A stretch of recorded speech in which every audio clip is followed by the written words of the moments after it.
Good afternoon, ladies and gentlemen. Welcome to the show. It's Untethered Live on a Wednesday night on the internet.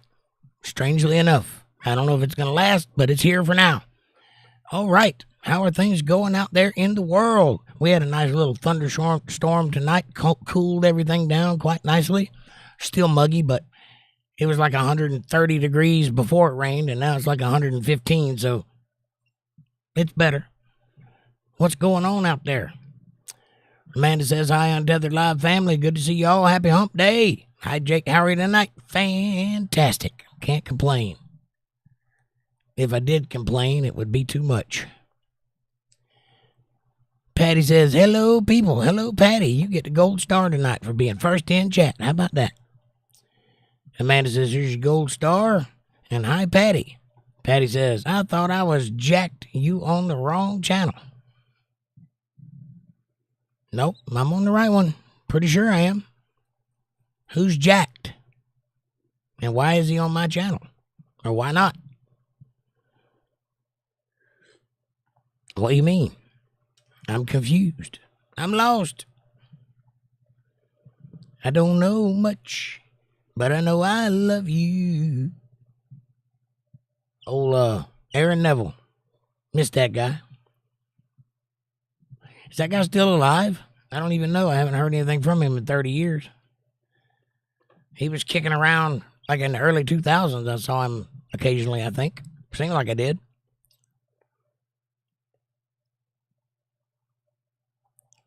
Are we still alive? I'm gun shy now. I don't know if we're on the internet or not.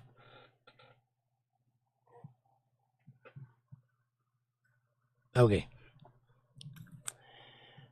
So, we finally got the internet going again. We're still waiting on the refund that was promised for the money that we had to spend to get the internet back on that we didn't deserve to pay in the first place because nothing was ever done to cause that money. But they insisted, and they're the only option in town, so they know they can get away with it. So we obliged, and here we are.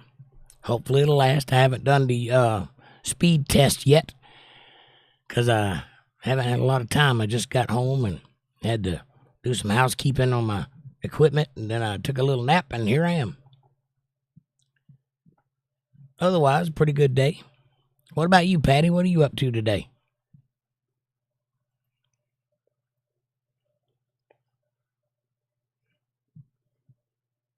Patty says, I've been watching people that have been videoed while getting arrested. It's sad but funny at the same time. Yeah, I've seen a bunch of those videos. Like the body cam footage of different things that go on, and I just can't get into it. I mean, it's all right, but I got enough problems in my life. I don't want to think about how much worse it could be. If I was getting arrested, would not be a good thing. But women seem to like things like that, like true crime stories and anything about murder and mayhem. And you girls seem to like that a lot, and I can't get into it. I don't even like to watch cops. It gives me flashbacks.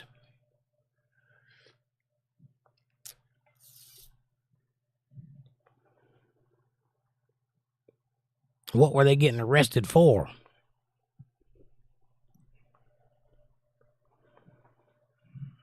Dab will dome.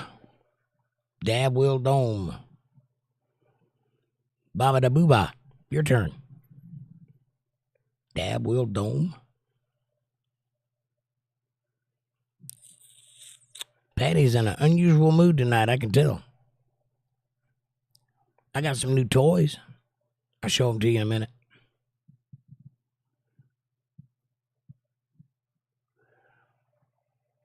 I acquired 2 new guitars today and a box full of goodies. Box full of goodies. Lots of little doodads in there. Guitar building stuff.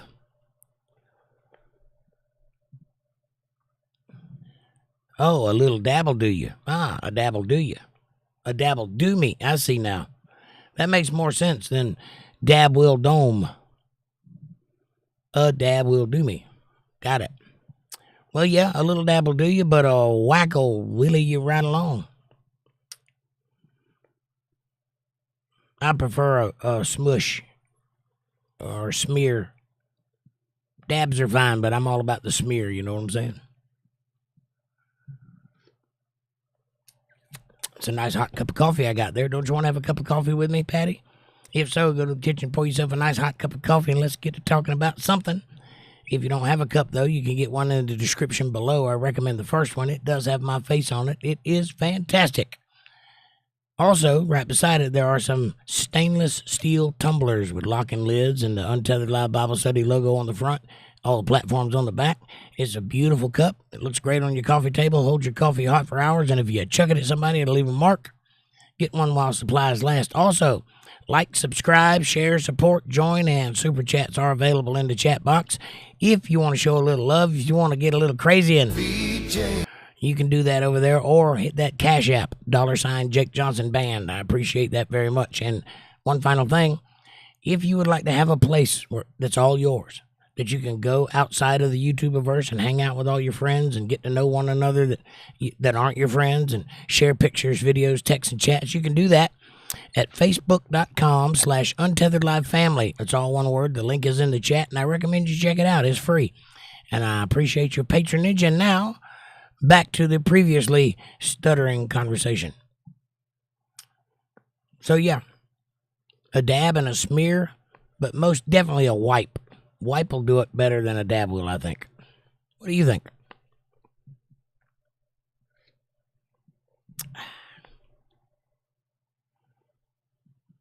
Where's all my people at tonight? Is this one of those kind of Wednesday nights where there's only going to be 4 people here? I don't blame you. Show's been up and down and in and out and round and round. I wouldn't want to be here either. But I got to be here because that says Untethered Live, and that's me. And I enjoy it. All those things combined probably means I should be here.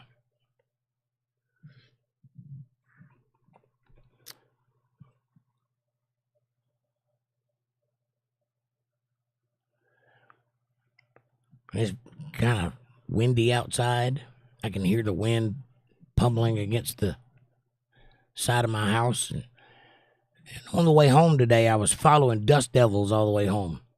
All the way home, right in front of me, there's just swirling dust devils everywhere. It's kind of interesting. A dust devil, if you don't know, if you live out in the, city or something like that, a dust devil is like a tornado, but with less calories.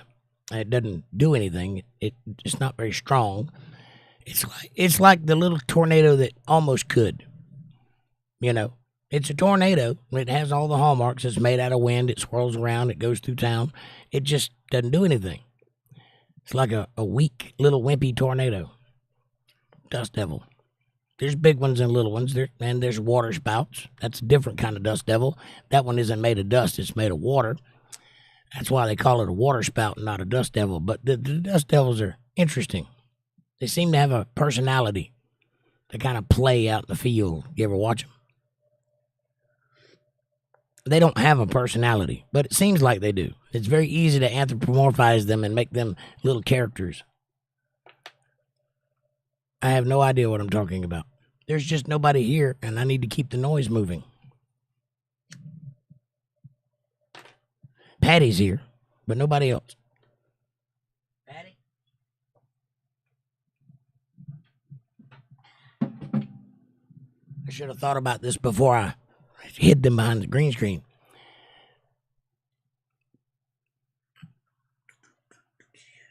There's project number 1. This is a Washburn Shadow, I believe. It is a HSS configuration, super strat type, 22 frets, and a headstock that looks like a Sur. Other than that, it's a big paperweight, and I got a lot of parts to make it do something later. So this is one of the newer ones that's going to be making noise in the next week or so. John H., what's up, my brother? John says, hello, everyone, and Amanda says, hi, Nugget. Nugget, you see my new blue beauty? It's sparkly blue. I don't know if you can appreciate the color on here, but it is a metallic flake blue finish. It's quite nice. That was a gift, and I got another one I'll show you in a little while. I got to dig it out, though. It's behind the curtain. John says, wow, it's fantastic. And Patty says, good for you. Yeah, it was a nice gift. Didn't cost me anything. Apparently, they were going to be thrown away because somebody got high and decided they were going to fix them and took them all apart and didn't know how to put them back together. So they were going to be thrown away, and my boss man acquired them, and he didn't want them, so I said, hey, I'll take them. I don't like to see musical instruments go to the trash. I'd rather them have a life and be played. So there they are. And I'm probably going to do something with them, something channel-wise. I don't know yet. I might give one away. I don't know. We'll see. It in of itself is not an expensive or quality instrument. But when I get through with it, it'll have my touch on it. And it will be all of those things when I'm done with it. Batshit Crazy says, Chief, what's up, Batshit? Nice to see you. Amanda says hi.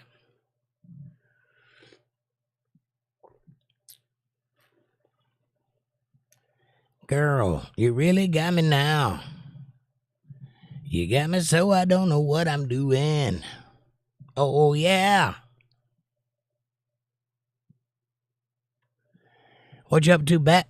How's the weather where you are? You doing any secret operative stuff? CIA business?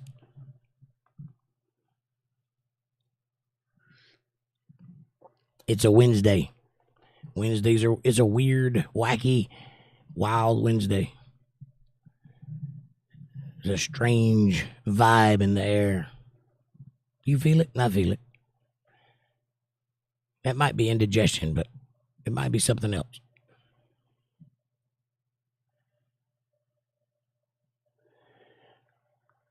John, what'd you have for dinner tonight, sir?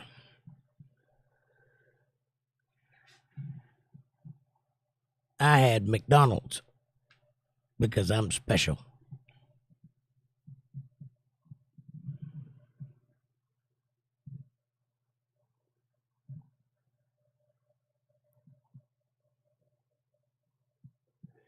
Here, while you think about it, listen to this.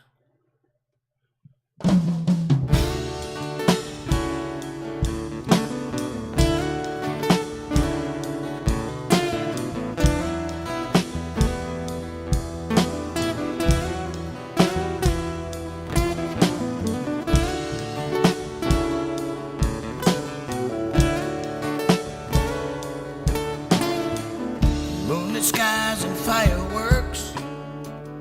People laugh, people flirt all night long.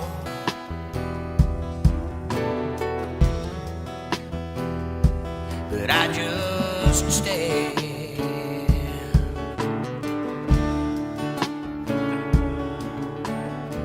So I drove down to the local bar where people come in their fancy cars to play their games. But I just stare.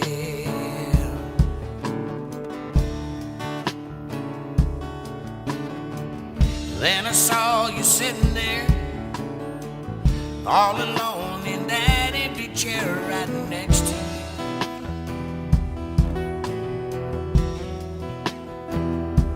I fell in love. Oh, baby.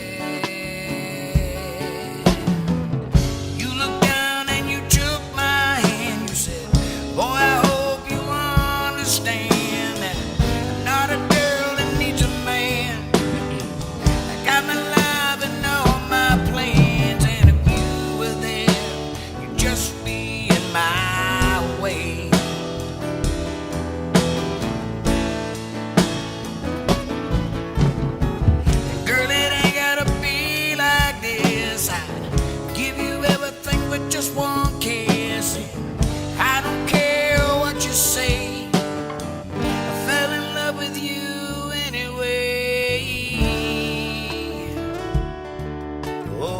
Elizabeth, you take my breath away.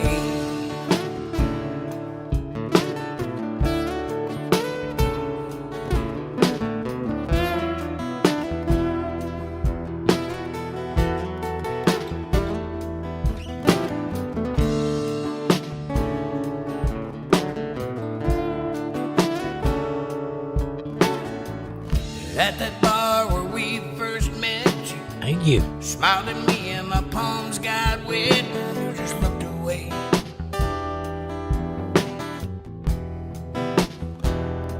But I just stayed.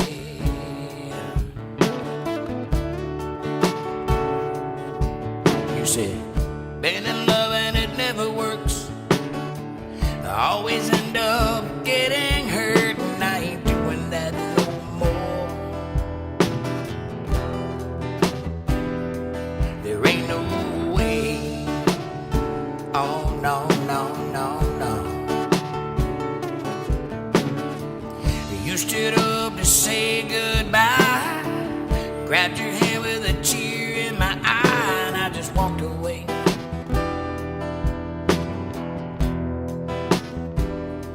But you just stayed.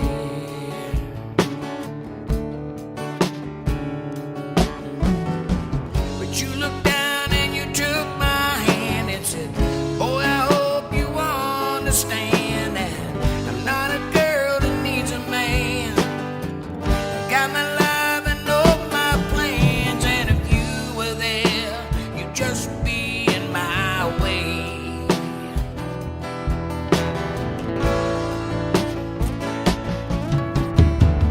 Girl, it ain't gotta be like this. I'd give you everything but just one kiss, and I don't care what you say. I fell in love with you anyway. Oh, Elizabeth, you take my breath away.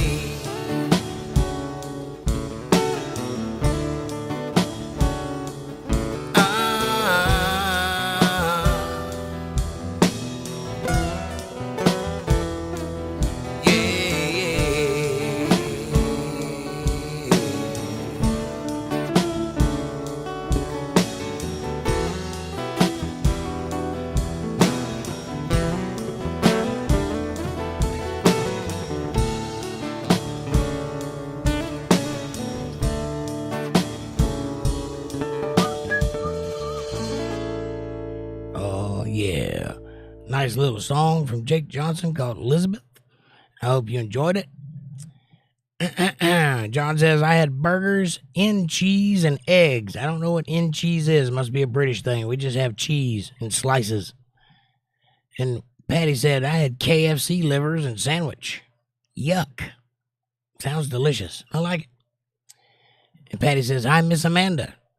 And that's $1 million song. Thank you. I appreciate that. I wish it were. I wish it were a $10 song. John says, I wonder where everybody is tonight. I don't know, John. You can't win them all. I know that. We've been doing pretty good here lately. It doesn't surprise me that we'd have one off night. It happens. Everybody can't be tied down to the computer all the time. Somebody's got to do something. It might be just Wednesday's the night, you know. Maybe their internet's down. Could be. But you and Patty are here, and that's more than enough. We just have to have a conversation about whatever you guys are thinking. And Linda's here. She says, good evening, everybody. Hey, Linda. I was starting to get worried. Starting to feel the pressure. Amanda says hi. How are you doing this fine evening? Did you get any rain up your way?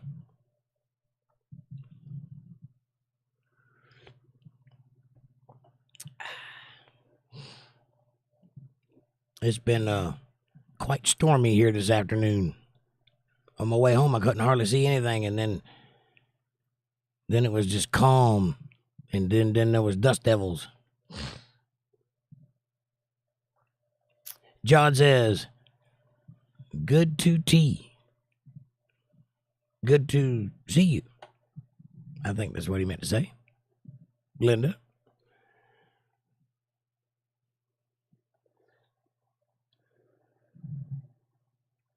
It is good to see everybody.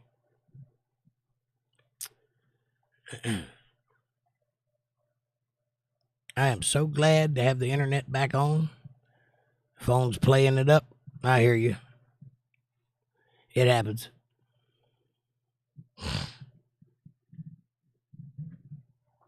I've been, 3 weeks now without the internet, and then 2 days with it, and then another week without it. It sucks. It sucks to not have a TV to watch either. So we have a Fire TV, so if there's no internet, there's no TV. So that's interesting. Didn't think about that when you got it. Oh, cool. It's an Amazon TV.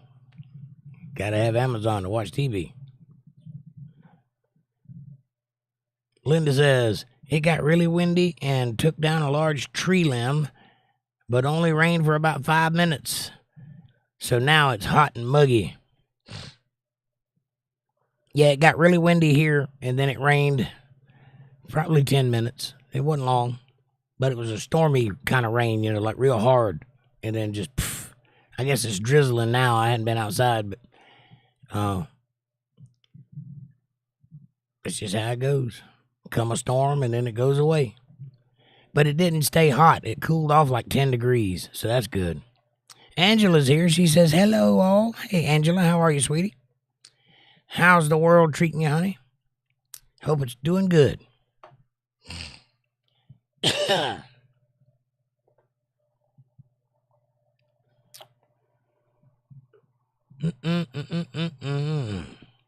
Angela, we're just here on a Wednesday night talking about whatever. John says, hi, Linda. Good to see you, darling. We got heat wave. Still. Yep. Still a heat wave. Heat makes you do crazy things. Makes you act up.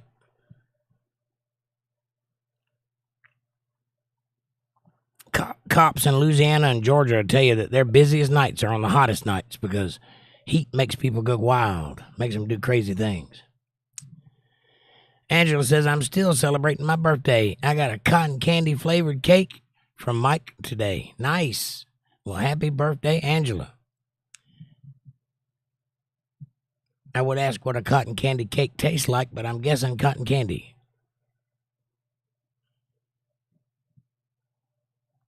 Angela says, hello, Amanda.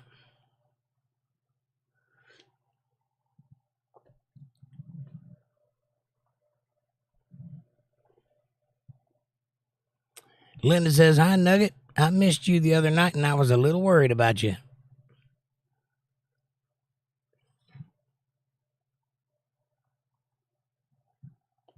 That's so sweet. Nugget's a strong fella, though. And John says, happy birthday, Angela. Angela says, yep, cotton candy. And it's all different colors inside and out. Nice.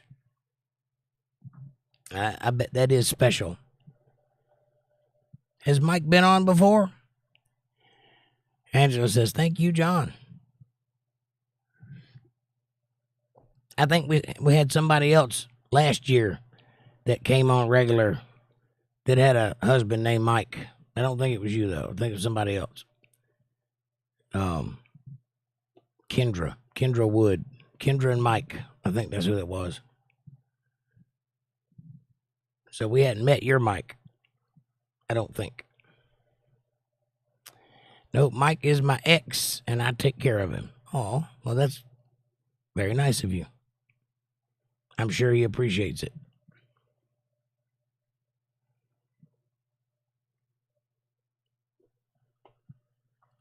Turn that X into a Y.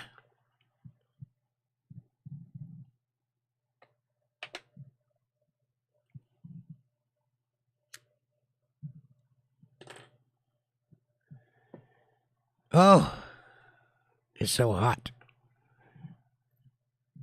You know that old saying, never let them see you sweat? Well, that's out the window, along with everything else, trying to get some air. I think it's probably 98, 99 degrees right now, and the sun's down, so that's a lot. John says, bless you, Linda. I'm strong as an ox. Yes, he is. That man's going to show cancer what for?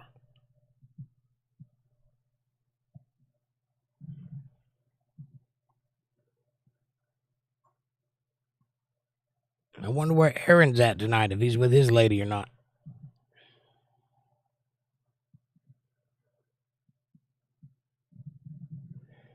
Amy should be along any time now. This is about her time to entrance. Entree.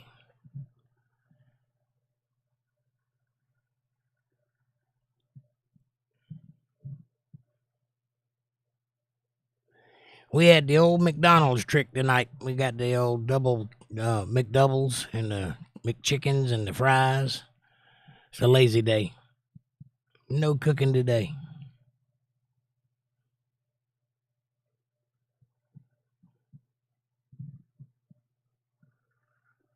Linda says, my son turns 30 this weekend, and he is proposing to his girl at his party. Nice. Is he going to do it all proper like? Get down on one knee and whole nine? John says, did you get your toy, Jake? As in... You mean the guitar? Yes. What toy are you referring to? Oh, the McDonald's toy. Ah, gotcha.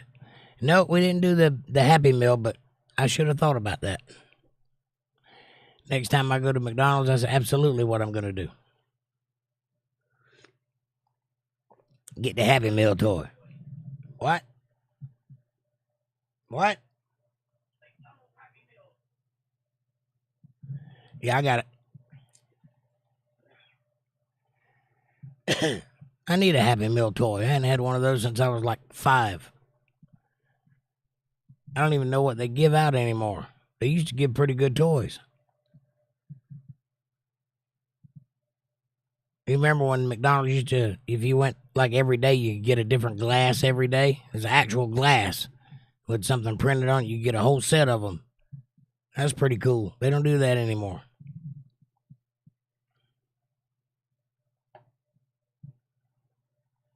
John says, I always get one. Right on. Always get a toy.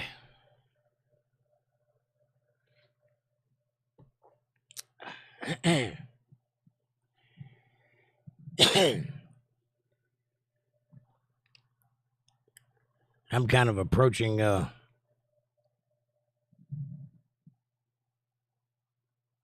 brilliant. That's brilliant, Linda, says John. Translation, fantastic. Angela says, it's God, Jake. I'm not that nice. Mike dumped me 4 days before his stroke, and God and I battled for 3 days, and God won. Everything happens for a reason, and in his timing. Amen, sister. I understand what you mean by that. That does happen, and sometimes you're placed in a position where you have to take care of somebody you don't particularly want to, but it is laid upon you to do so, and God bless you for doing it. I do understand the position you're in. Linda says, I've ordered pizza. My legs are not working so well today. I think the heat is bringing on an episode, and I have to push through so I can cook for the party. I hope you don't have an episode. I don't know what that means exactly, but it ain't good, I'm sure. And yes, don't get too overheated.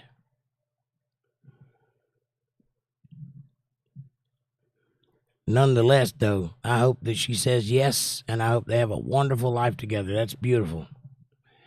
He's doing it while he's relatively young, so that's good, but not too young. He's lived long enough. 30 is plenty of time to sow your oats. Now it's time to lay down some roots. Angela says, I knew God put me there to do it. I have to do his will, and that's why I'm alive. Amen. Same here, Angela. Same here. Sometimes you're put in positions. Sometimes God wants to see what you're made out of. And John says, prayers for you all. So thank you, John. Prayers for you too, buddy.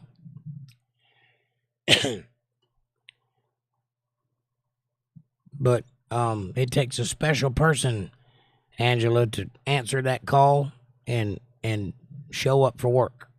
That's special. That won't go unnoticed, I promise you that. Linda says they have been together for 7 years, so I'm pretty sure she'll say yes. Excellent. Angela says it got easier and now I'm good with it. Imagine how he feels. He dumps you and then 3 days later he has a stroke. If that ain't God telling you something, I don't know what is. Hey, you screwed up, buddy. Angela says, I don't regret it a bit. Well, that's good. God bless you. I hope that if I'm ever in that position, somebody will take care of me.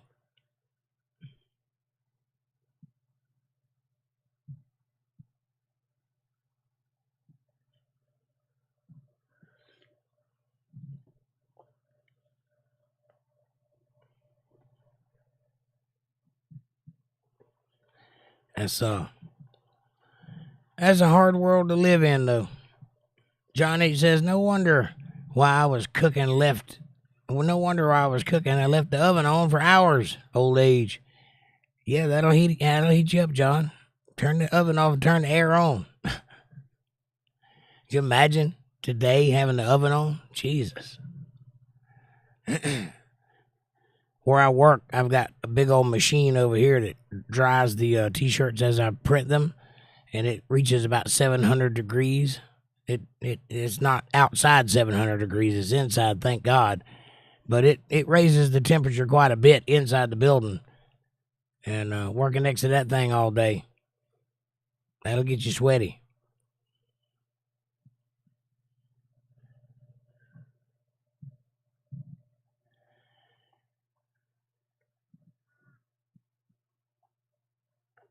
You want to turn the oven on in the wintertime. Save on your heating bill. Angela says that was 1.5 years ago. We have been through a lot of miracles since then. God is so amazing. He is that, Angela. And when you least expect it, he'll show up and something will happen, and it's like you can't believe things just fall into place like they do. That's God, for sure.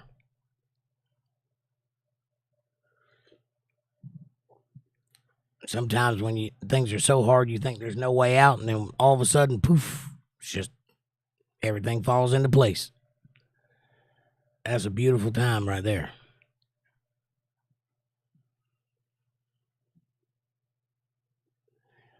And sometimes life is so good, you ain't got nothing to complain about. You got to make something up to get upset about.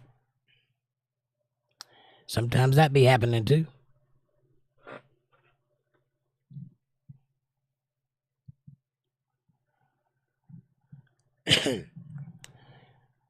Life is but a dream, sweetheart.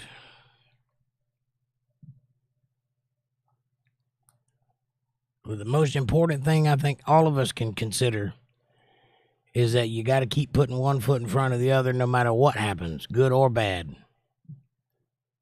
Right or wrong, you got to keep moving. You're not allowed to give up.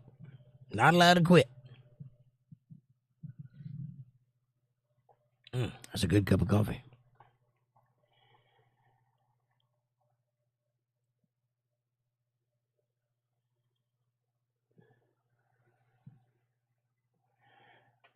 John says, our trip up. Right on.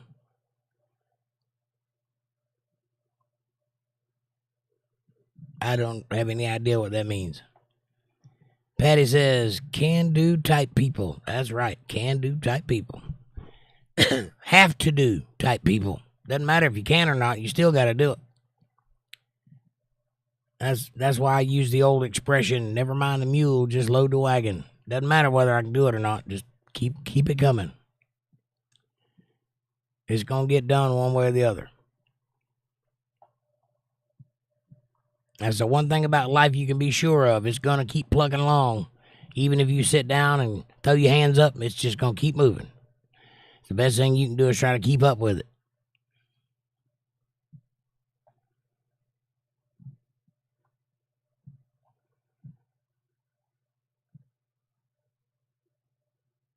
John, what are you talking about tripping up? What did you trip up on? Or is your phone acting up again? Or did I say something and then forget I said it? Angela says, oh, I have many stories about miracles in my life. Even fell down 2 stories and never touched a step.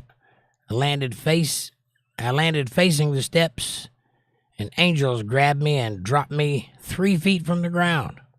Wow. What a story. Linda says, Jake, stop reading my mind. I was just typing. Have to. Right. Have to type people. Right on. Yeah, I found that out in my life. There's things that I want to do that there's nothing I can do to make it happen. I can try and it just ain't going to happen.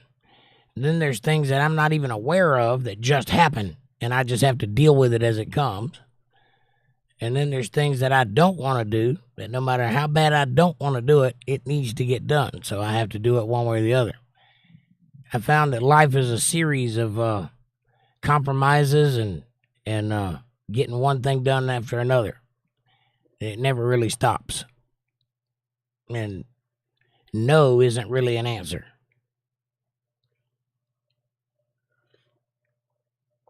That's one thing my dad taught me, my stepdad. And it don't matter if you can't do it. You still got to get it done. You just have to keep messing with it until it gets done, one way or the other. Angela, how did you have angels catch you and drop you 3 feet from the ground? That's something I'd like to know about. Angela says the Mexicans painting our apartment complex. We're going crazy in Spanish, talking about God, angels, and church, and that's all. That's about all I could understand. I hear you. So you saying they saw it happen and thought it was angels?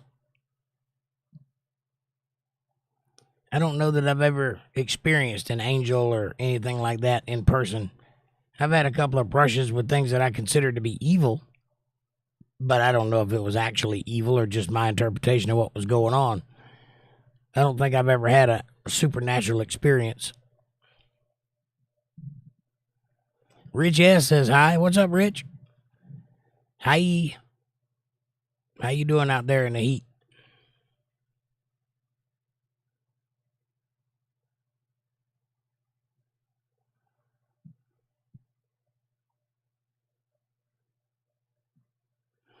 Amanda says, hi, Rich. It is some kind of warm today, Rich.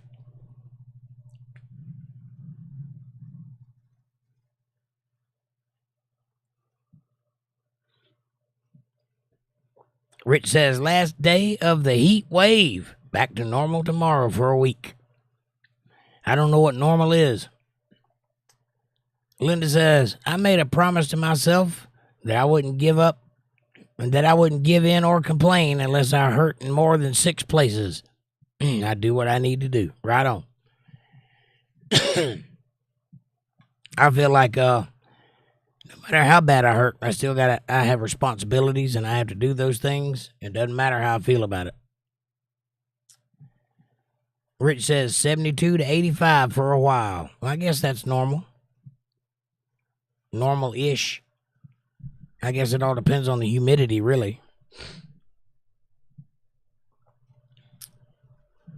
Today it's been that kind of take your breath away kind of hot.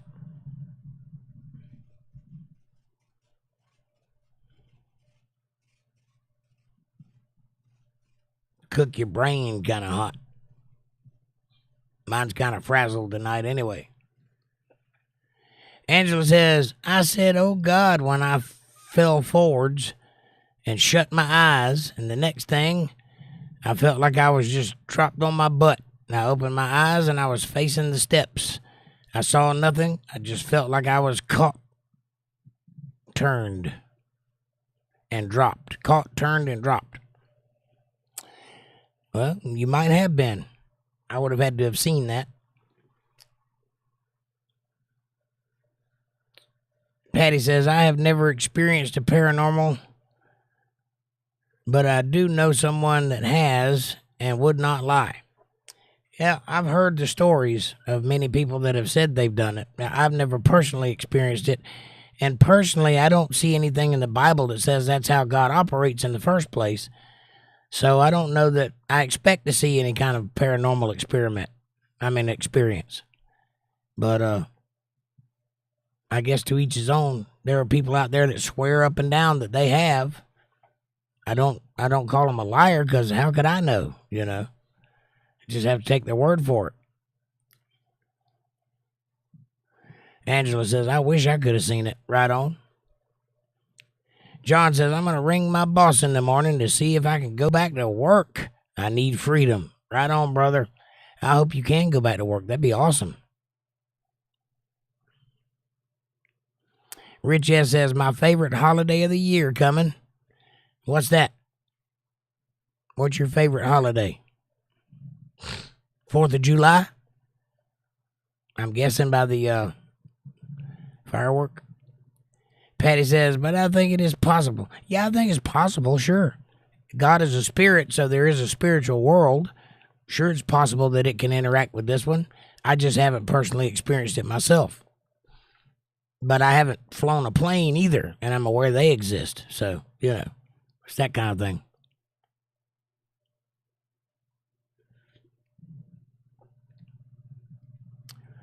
There's a lot of things in the world that I haven't personally done, but I don't take away from the credibility of it because I haven't done it. I don't believe in ghosts, so I don't think that's a thing that's ever going to happen. I don't believe in psychics or aliens or anything like that, or Bigfoot, whatever. So none of that's, all that's off the table. So really the only thing left from my belief system is, you know, contact with an angel or something like that. A prophecy coming to me or something. I don't know that that's ever going to happen, but it might. Linda says, our town celebration and car cruise is July 12th. Hopefully, we will have a rain-free weekend for it. That sounds fun. Is that like a little parade in town? Everybody brings their cool cars out. Angela says, I say angels because I don't know how else to explain it. I should have hit the step or at least been facing the same way I was headed. Right? Or you could have just flipped in midair and landed on your feet like a ninja. All instinct, and then caught yourself by surprise. I've done that before. Not that exact thing, but I've done things that there's no way I could have done it, but I did it, and it was completely off the hip, and so I just took it for what it was.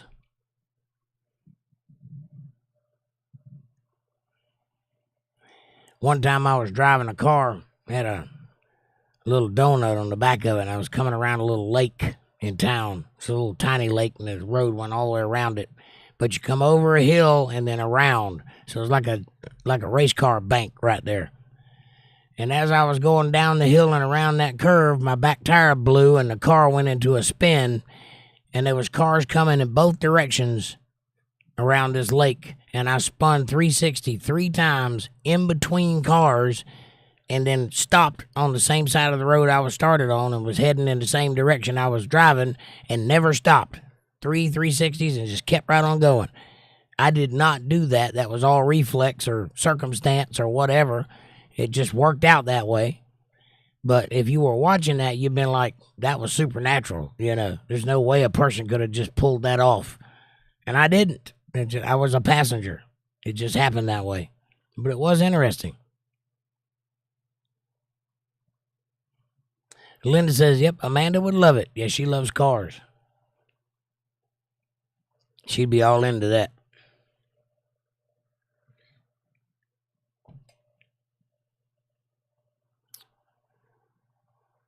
I see old cars running around here every now and then. I know there's some kind of car show happening in this area, but I have no idea where it is. Maybe next time I see them, I'll follow them.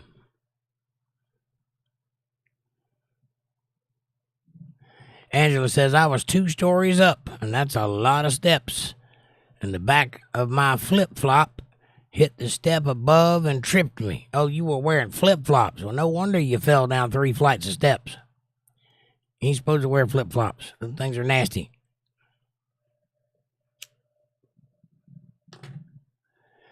Patty says, you live to tell the tale, right? There's been a few things like that happen in my life, but I can't take credit for it because I didn't do anything. I was just there, you know.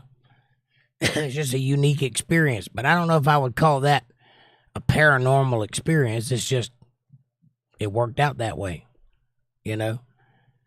Like picking the phone up while it's ringing, you know, that sort of thing. I don't think that's psychic. I just think you got lucky. Had an instinct. Who knows? Maybe you felt the vibrations in the room change of the electricity coming down the wire. Who knows what it is? I just don't think it's a phenomenon, per se.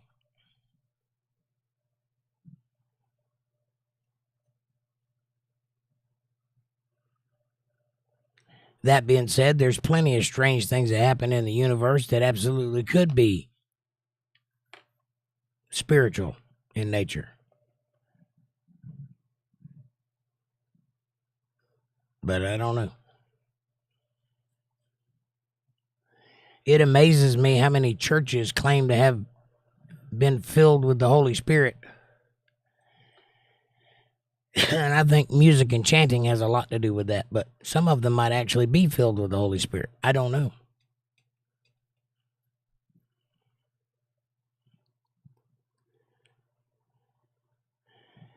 Angela says, and it happened on my birthday, actually. My 25th birthday. Nice. At least you didn't have a concussion on your birthday. That'd have been bad. Rich S says, same thing happened to me, but it was the dead of winter, and I was taking a corner, and I rolled my car over a patch of snow and landed on my wheels and kept on driving. Shook my head and thank God. That's all you can do, right? That's all you can do.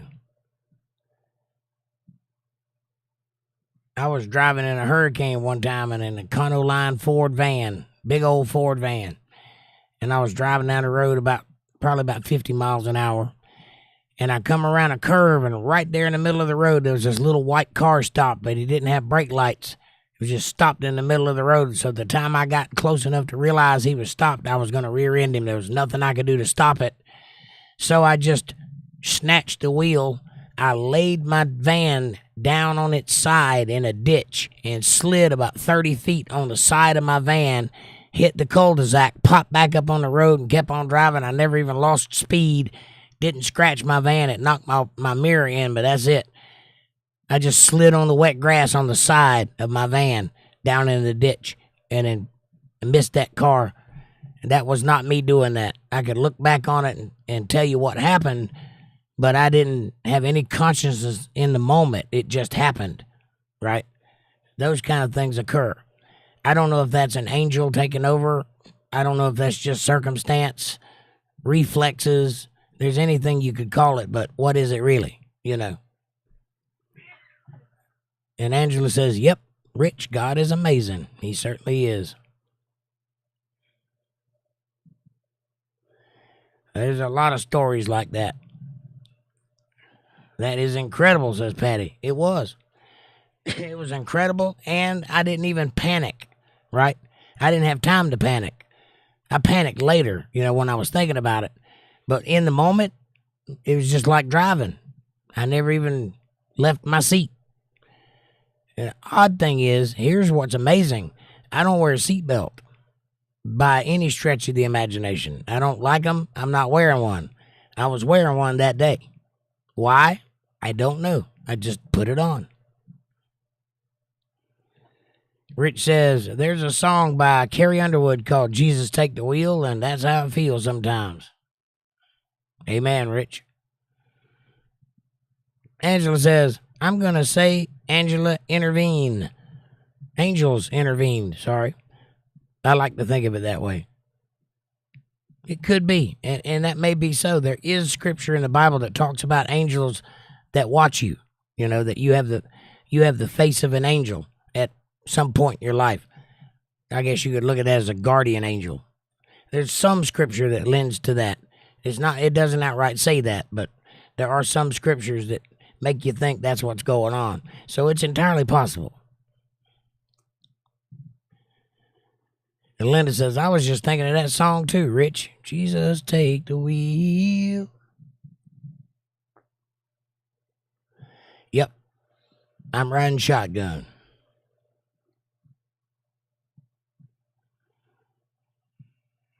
It's actually a pretty good song, though, says Rich. It is a good. Everything she does is good.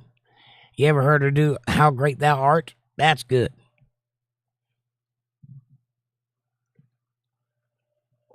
Angela says, that's how it feels a lot in my life. Someone else takes over. Yep. There's a thing that happens to me when I'm on stage that's akin to a spiritual contact. I don't know what it is. It's like I swell, you know. Musicians call it the groove. They hit the groove, you know. There's something happens. It's where my brain is not, I'm not actually in control anymore. I'm just kind of riding along. I'm a passenger watching everything happen. And in that moment, everything I do is cool. Every word I say is gold. Every note I hit works. Everything I play on the guitar is great. And the crowd bends to my will. You know, whatever I want them to do, they do. And it's like some kind of symbiotic relationship going on. You know, it's almost like hypnotism. It's like a shared hypnotism between me and the crowd. And I don't know what that is. It's just a flow state, I guess. It happens when you get in that moment. You know, sports players talk about it when they reach a certain level and then just kicks into another gear. You know, I don't know how to describe it other than that. You have to experience it. But it's definitely interesting.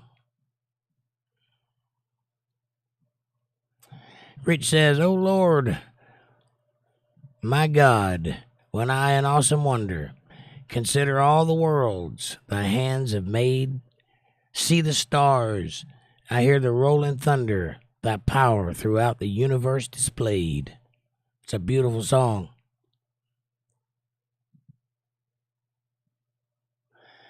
That was my mama's favorite song. She wanted me to sing it at her funeral, but I couldn't.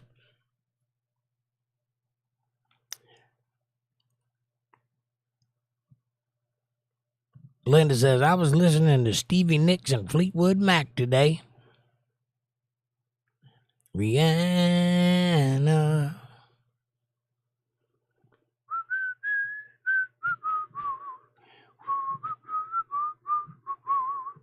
Yep.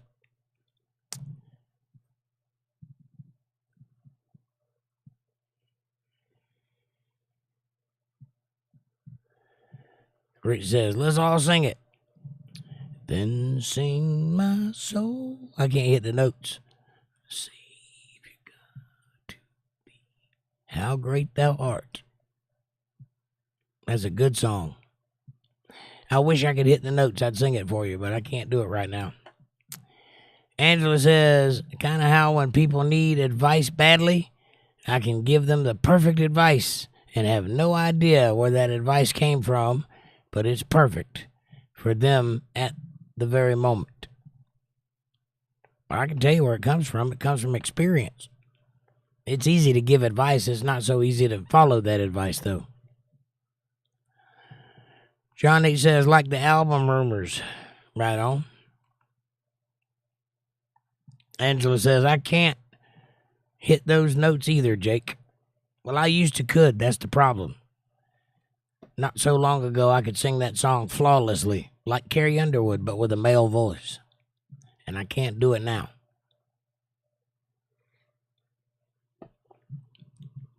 More like Elvis. I sing it more like Elvis did it. But my voice seems to have left me.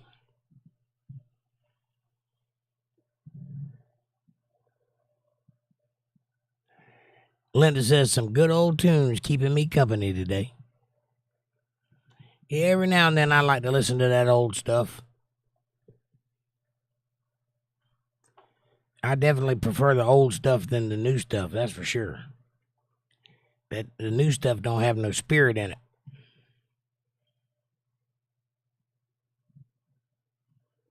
Rich says, I can. In fact, I am a real good copycat singer. A star at karaoke. No originality, though. Just a copycat. Well, hey, there's been a lot of people made a lot of money copycatting. Believe that. Ain't nothing wrong with that. Angela says, I used to sound like Steve Perry. I was an alto, second soprano, and a tenor. Wow.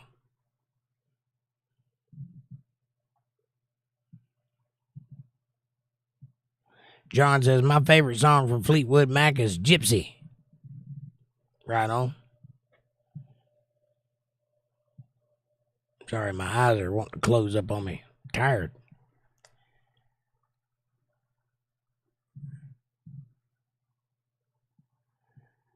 Angela says, no, Mama, sing bass pretty well. Mama sang bass, Daddy sang tenor, me and little brother sang bass tenor. Something like that. I used to have a 3-octave range. I could sing from bass up to high tenor. Couldn't sing soprano, though. I'm not a soprano. I could falsetto soprano, but I couldn't do it in a natural voice. I used to do all that yodeling stuff. You know, the thing country people do with their voice. I used to do that.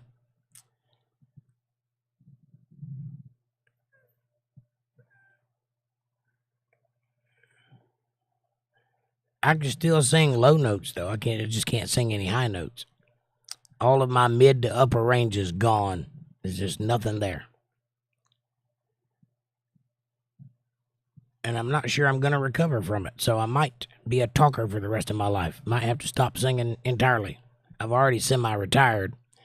I'm not looking forward to just pulling the plug, but I'm going to have to do something else, like become a drummer or a bass player or something. Linda says, Landslide had me tearing up a little. Landslide's a good song. Angela says, I was in choir in school. So was I. I flunked out of choir. The teacher said I'd never be a singer. Joke's on her. I spent 30 years doing that for a living.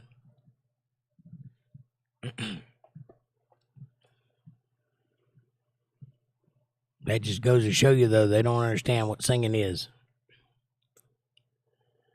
Rich says, you can always do Johnny Cash stuff. That's definitely in your range. And I can pull off some Johnny Cash. I don't want to be a Johnny Cash cover band, though. For one thing, I'm too short. Angela says, also, I could sound like Stevie Nicks. I have that reverb in my voice when I want to use it. Right on. Linda says, is Amanda doing okay tonight? She's really quiet. She's not feeling well tonight. But she's doing all right. She's in there. She's listening.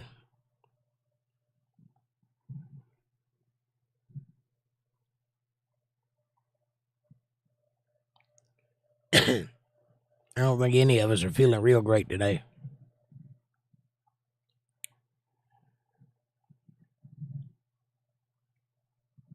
But thank you for asking. Angela says, I'm sorry, Amanda. I hope you feel better. Me too.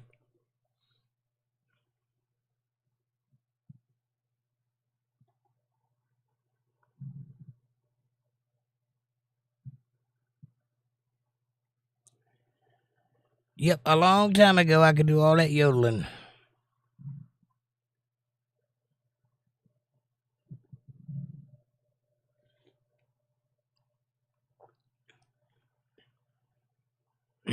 Angela says, my household is feeling a lot of pain in their joints today.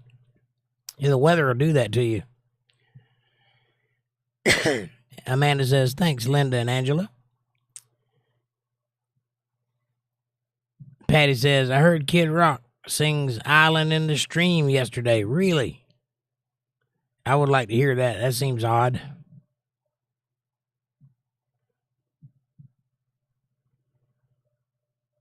And Linda says, love you, girl. Feel better. Heart.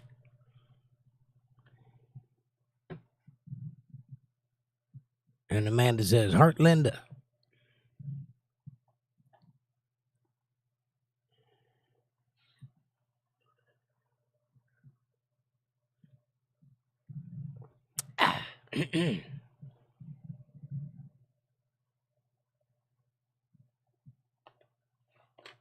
It's been so hot lately. It's amazing that all of us ain't asleep right now. ATL Transparency. What's up, buddy? Long time no see. ATL says, long time. Hello. How you doing, buddy? How are things going over in your neck of the woods? Linda Davis says, I like Kid Rock. I do too. ATL says, stopping in to say hello. I'm glad you dropped by, buddy. Nice to see you. Amanda says, hi, ATL. ATL says, hello, Amanda. Amy Elizabeth is finally here. She says, hello. Hey, Amy. Nice to see you. It's a party now. Amanda says, hi, Amy. And Linda says, hi, ATL. What you been up to, ATL? Getting into any trouble? ATL says, in Georgia, it's rain and heat. It's not even rain. The water just comes out of the air, right? I know. I'm from Georgia. I know how that is. Cut it with a butter knife. ATL says, hello, Linda. Angela says, hi, Amy. Heart. Debbie's here. She says, howdy, y'all. It's been a day. I forgot your 8:30 and my 8:30 are different. Well, I'm glad you're here. How are you, Debbie? Angela says, hey, ATL. ATL says, hi, Angela. And Amanda says, hi, Debbie. Angela says, hello, Amy. Rich says, today in history, Korean War started, Farrah Fawcett, my teen crush, died, and Muhammad Ali retired. Really? It has been a day for everybody. Amy says, like, shared, and invited some friends. It's a slow podcast tonight, ladies. ATL says, your numbers are up. They're not tonight. I don't know what's going on tonight. It's a slow night. But thank you. Thank you for noticing. Sue Woods is here. She says, hello. Hi, Sue. Angela says, I meant Debbie. LOL. Hello. Heart. Sue, how you doing tonight? Amanda says, hi, Sue. Yeah, we've been doing real good here like the last few months there, ATL, but tonight is just a slow night for some reason. I feel it too. I'm dragging. So I'm sure everybody feels it. Amanda says, hi, Sue.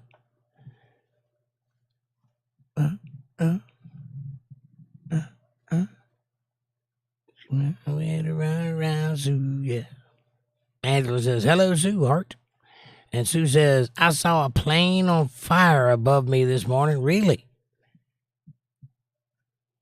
That's terrifying. Did it land okay? Rich S says, a friendly reminder, do not put ketchup on hot dogs. Why not? I like ketchup on hot dogs. What's wrong with putting ketchup on hot dogs? And Linda says, LOL, Rich. Sue says, yay. They landed okay. Everybody's fine. Was it a female driver? Pilot? Just asking for a friend. Rich says, no. Or was it a Delta Airlines or something like that? They seem to be having a lot of trouble, those airlines. Angela says, LOL, Jake. Amy says, hi, everyone. Hi, Amy.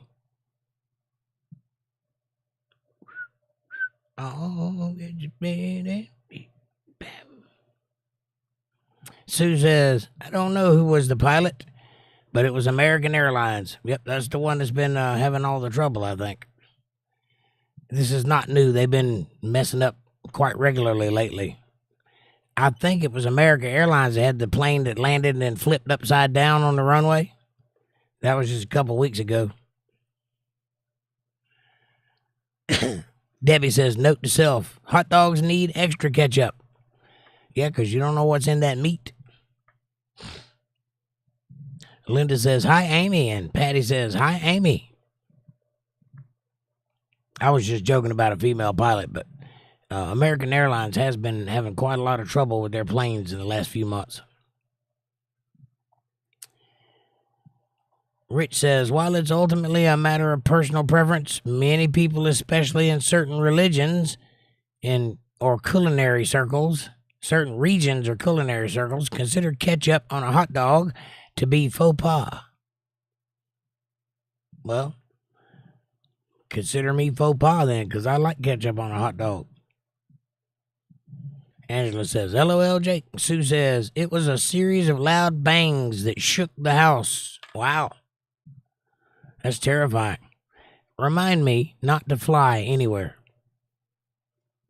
John says, I'm going to ask my boss if I can work 1 day a week just for now. Well, that's better than no days a week, ain't it, John?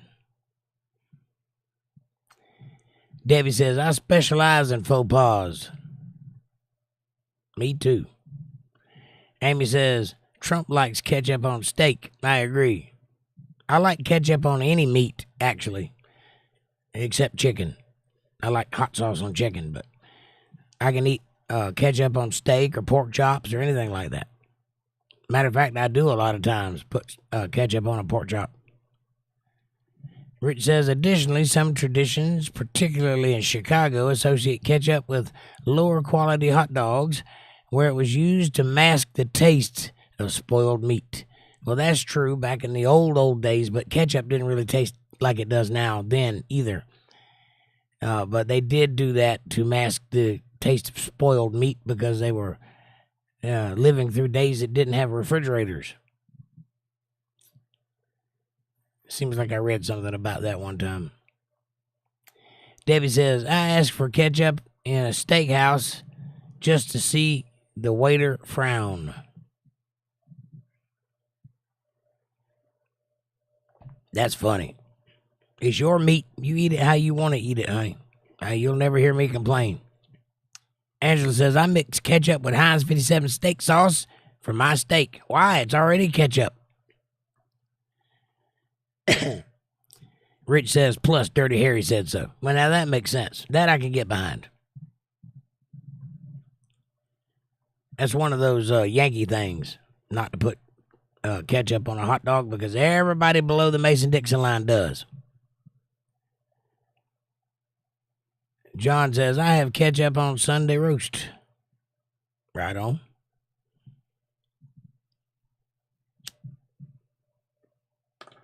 What happens if you wait until Tuesday to eat that roast?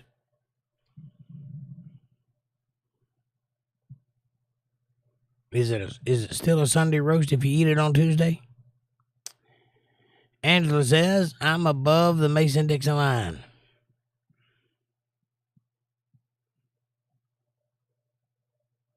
Well, we can't all be perfect. Patty says, my son likes ketchup on roast beef, right? I like cheese on roast beef, like melted cheese. Rich says, but do you have Sunday roast on Sunday leftovers? That would be interesting. Rich says, you got me, Jake. I got you. John H. says, that be a Tuesday roast. Sue says, the plane story made the news. Look up plane engine malfunction in Las Vegas. Will do.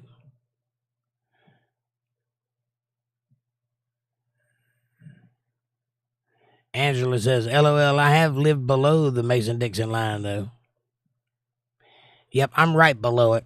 I'm in North Carolina, so I'm just at it. It's up in West Virginia, or up in Virginia.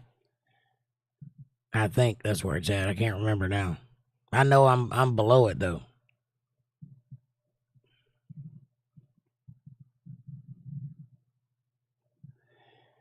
A lot of people don't even know what that means anymore. The younger generation don't even know what the Mason-Dixon line is or why it matters.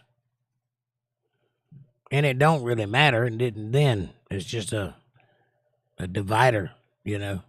That's the South and that's the North.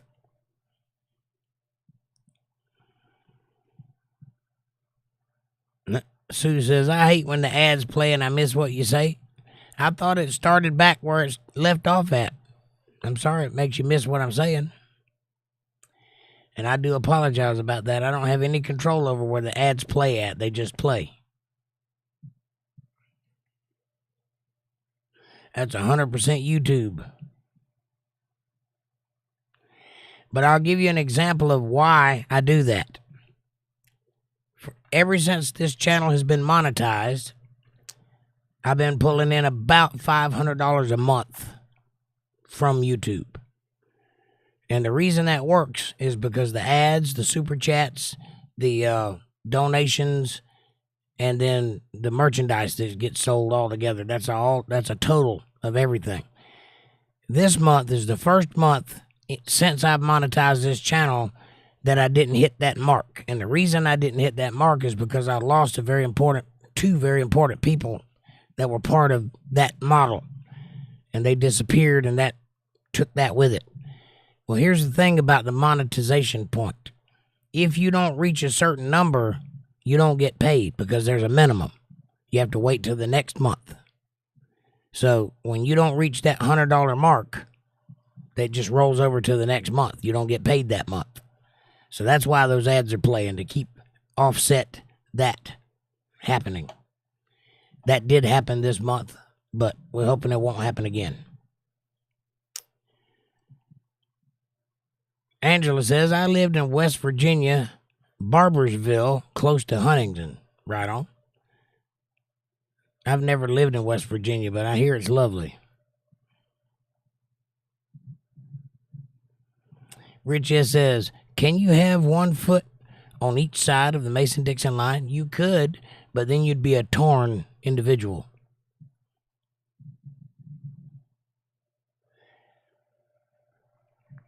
You would be at war with yourself. I'm trying to think of quick puns for being on both sides of the Mason-Dixon line.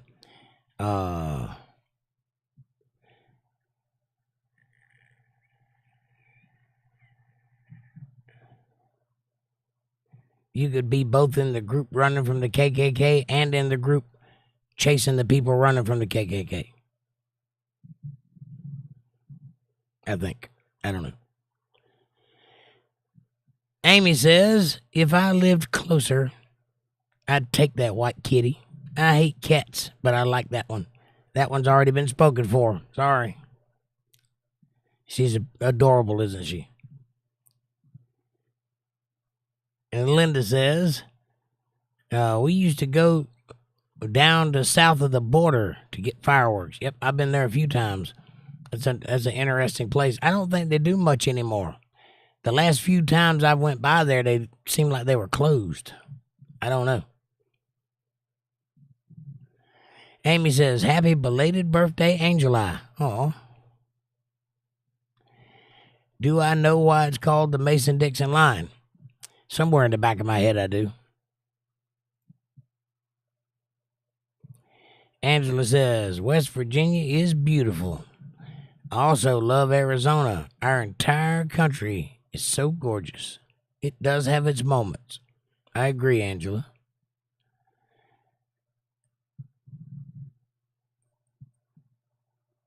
Rich has said, you would want slavery and fight against it at the same time. Right on. You could buy cotton and sell cotton at the same time.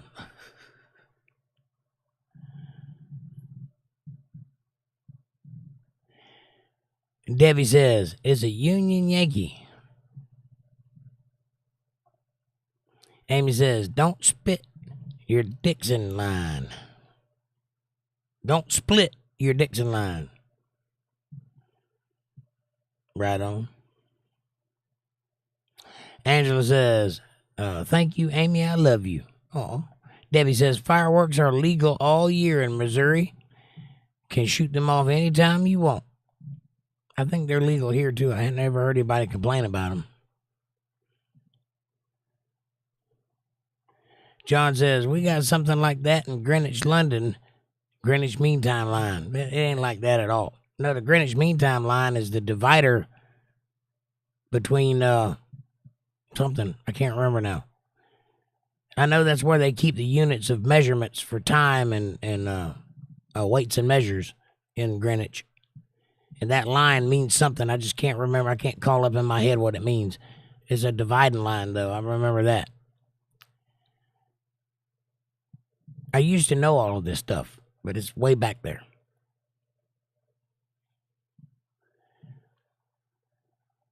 Greenwich is where we get our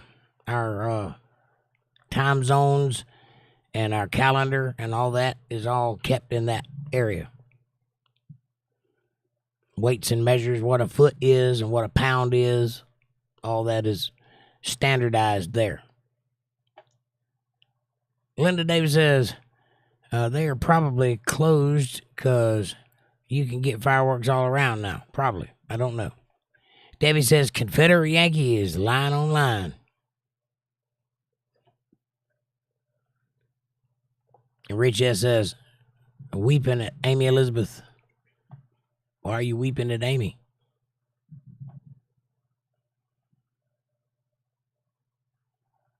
She's a big girl. She can handle it. Amy says, darn it.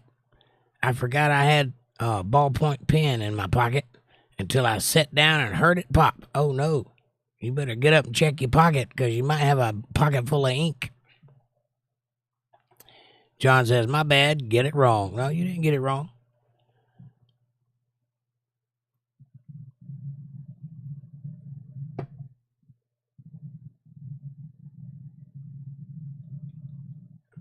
I'm trying to look it up to see what it is.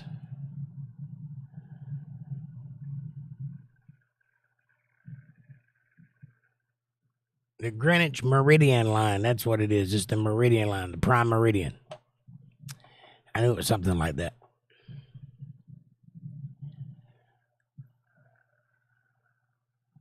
I guess that Prime Meridian line is the exact center of the landmass or something like that. I'm not exactly sure. Somebody help me out here. I'm drowning. I'm trying to talk and look up at the same time.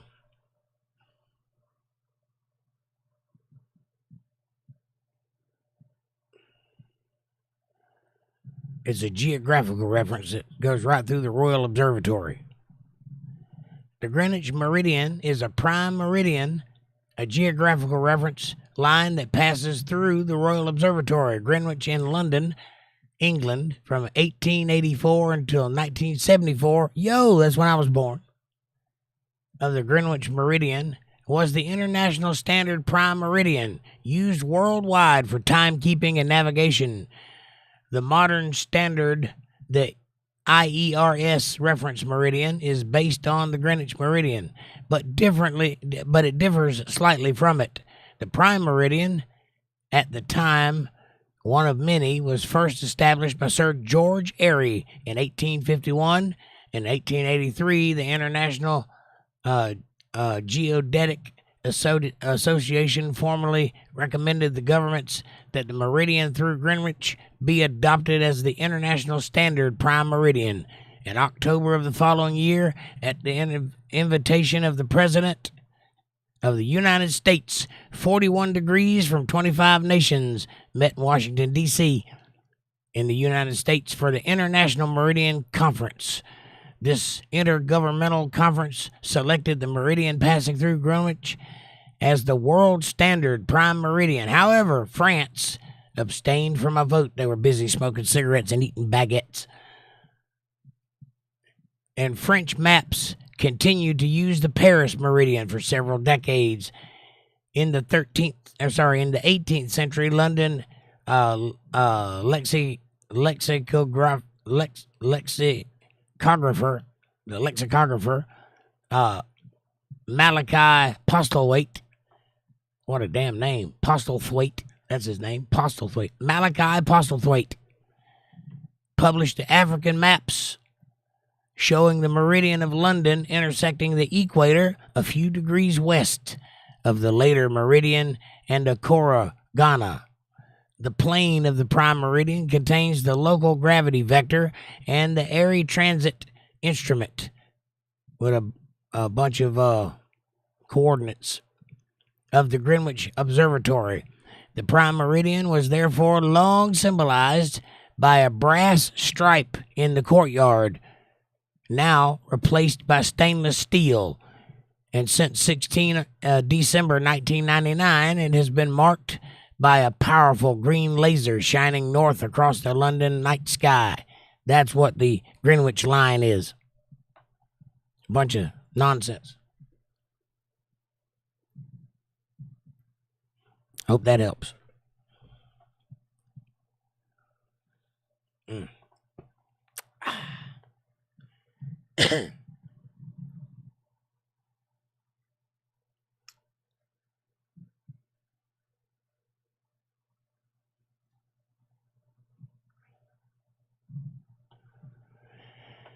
Angela says, dang, Amy. And Debbie says, the Mason-Dixon line was the line that divided the North from the South. Yes. What's your worst flaw, says Sue. Me? My worst flaw? That's a good question. I have so many of them.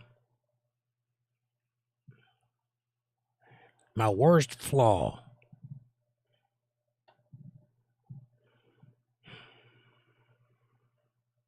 I don't know that I'm qualified to answer that question. Amy says, my back pocket. I guess my worst flaw would probably be that I spend a whole lot of time inward into myself, and I don't consider other people capable of understanding what I'm doing in there, so I keep them at arm's distance. I guess that would be my worst flaw. I don't really know, though. Most people are not able to see their flaws, or they would be able to fix them.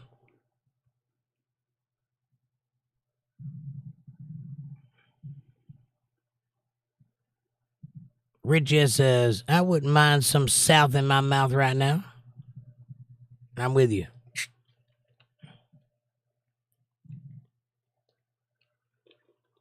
That's as close as I'm going to get. John says, I went years ago to the Greenwich Village. Right on. Well, now there's a big laser shooting in the sky depicting that line. It used to be just a brass strip on the ground, and then they replaced it with stainless steel, and now they got a laser shooting in the air. So I don't think you could miss it if you go by there. Amy says, Susie, my best and worst flaw is that I'm too nice. Patty says, thank you, Miss Amanda and Jake. Good night all. Patty, God bless you, sweetheart. Thank you for being here. I hope you're feeling all right. And we'll see you next time. Amy says, Rich, smiley, smiley. And Rich says, ha, ha, ha, Amy, fake news. And Linda says, good night, Patty. And Debbie says, and contrary to what Amanda thinks, below the line is south, except Florida. I agree. Florida is a suburb of Michigan and an annex of Puerto Rico.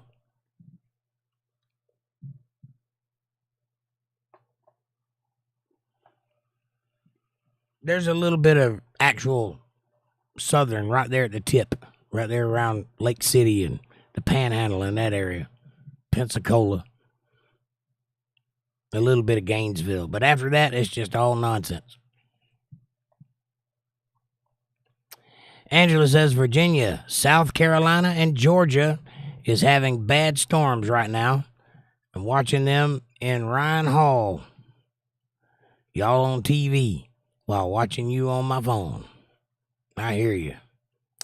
Yeah, well, we had a bad storm earlier, and it may come back around again. I don't know for sure. But it was a quick storm, so I don't know if it's going to be back. John says, it's to do with the time and the sea. But yeah, it's to do with a lot. Amy says, it's true, Rich. I'm nice to people, and they take advantage of me. They usually do when you're nice to them. And that's why you got to reserve yourself to knowing that ahead of time and being nice anyway. But what's the point in being nice? You're being nice because it's an altruistic, loving thing to do. So you have to know going into being nice that you're going to be taken advantage of, and that's okay. You're going to be nice anyway. That's when God notices it. Sue says, Amy, you certainly are nice. I just worry people will take advantage of you. Protect yourself. Good hearts are hard to find, and they're needed. Amen to that, Sue. What's your worst flaw, Sue? It's very hard to be self-critical. I would be much more comfortable with someone else telling me what my worst flaw was because I don't know. I'm aware that I have flaws, and I try to work on them, but I don't know which one's the worst. Obviously, I don't know where I'm showing my butt, or where I'm having problems. But I would say probably communication. I probably take for granted that people aren't smart enough to know what I'm thinking, so I just ignore them most of the time. And there's a lot of smart people out there. That's a character flaw. But when you spend as much time studying as I have, you tend to feel like you know things that nobody else knows, right? And so it makes you isolated a little bit. And I think that's probably my worst flaw, but I'm not sure about that. Oh, also, I'm arrogant, according to popular consensus. It might be that thing. I don't know why anybody would think I was arrogant, but they do. Rich S says, would you let me take advantage of you? Me? No.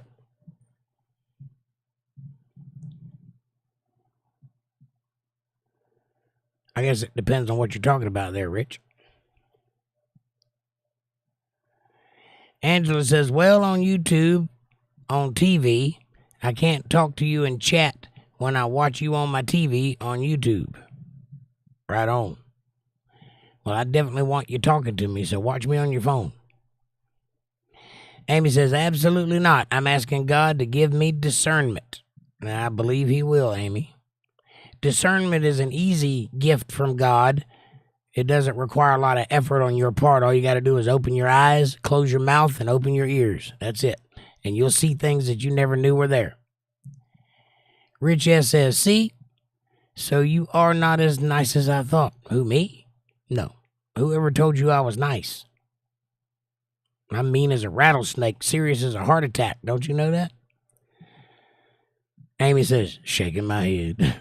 Rich says, Angela says, God will help you, Amy. He always does. Amy says, what would happen if I accidentally timed out Rich for 15 seconds? Don't do that. He's just playing into the madness. Rich S says, ready? Go. I got to get me another beer. Angela says, wow, I do the same, Jake. I don't mean to, but it happens, right?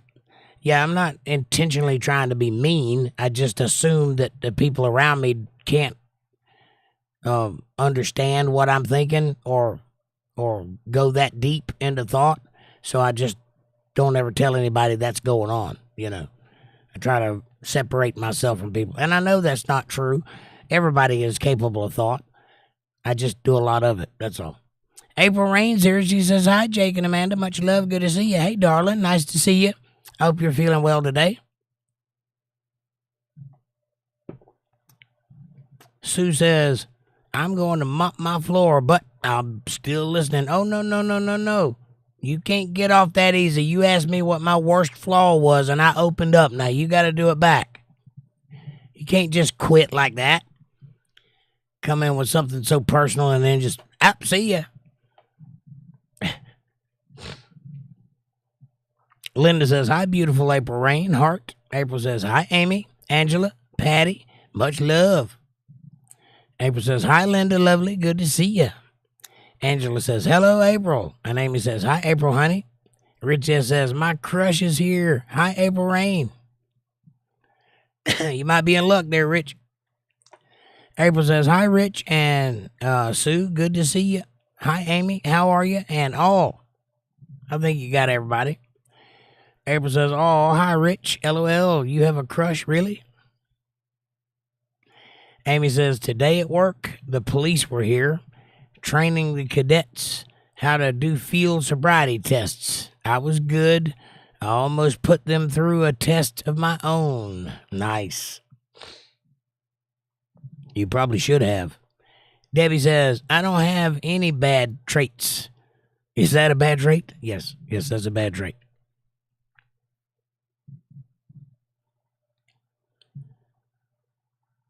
Yeah, see, the thing about crazy people is they don't know they're crazy. Sue says, all of my worst flaws are because I'm autistic. I wish I wasn't. In what way are you autistic? You seem to be able to carry on a good conversation, so it doesn't affect your communication skills. What are you autistic with? April says, my worst flaw is I'm an airhead. Sometimes. Amy says, when I talk about my flaws, I bring out my claws. Right on. Well, another bad flaw of mine is that I've noticed over the years is I spend a great deal of time in my own space alone. So I refer to myself a lot because I'm the only person I know to that degree. Not because I'm self-centered, but because it fits the thing, whatever it is I'm talking about. One could consider that a flaw. Introspective. Overly introspective.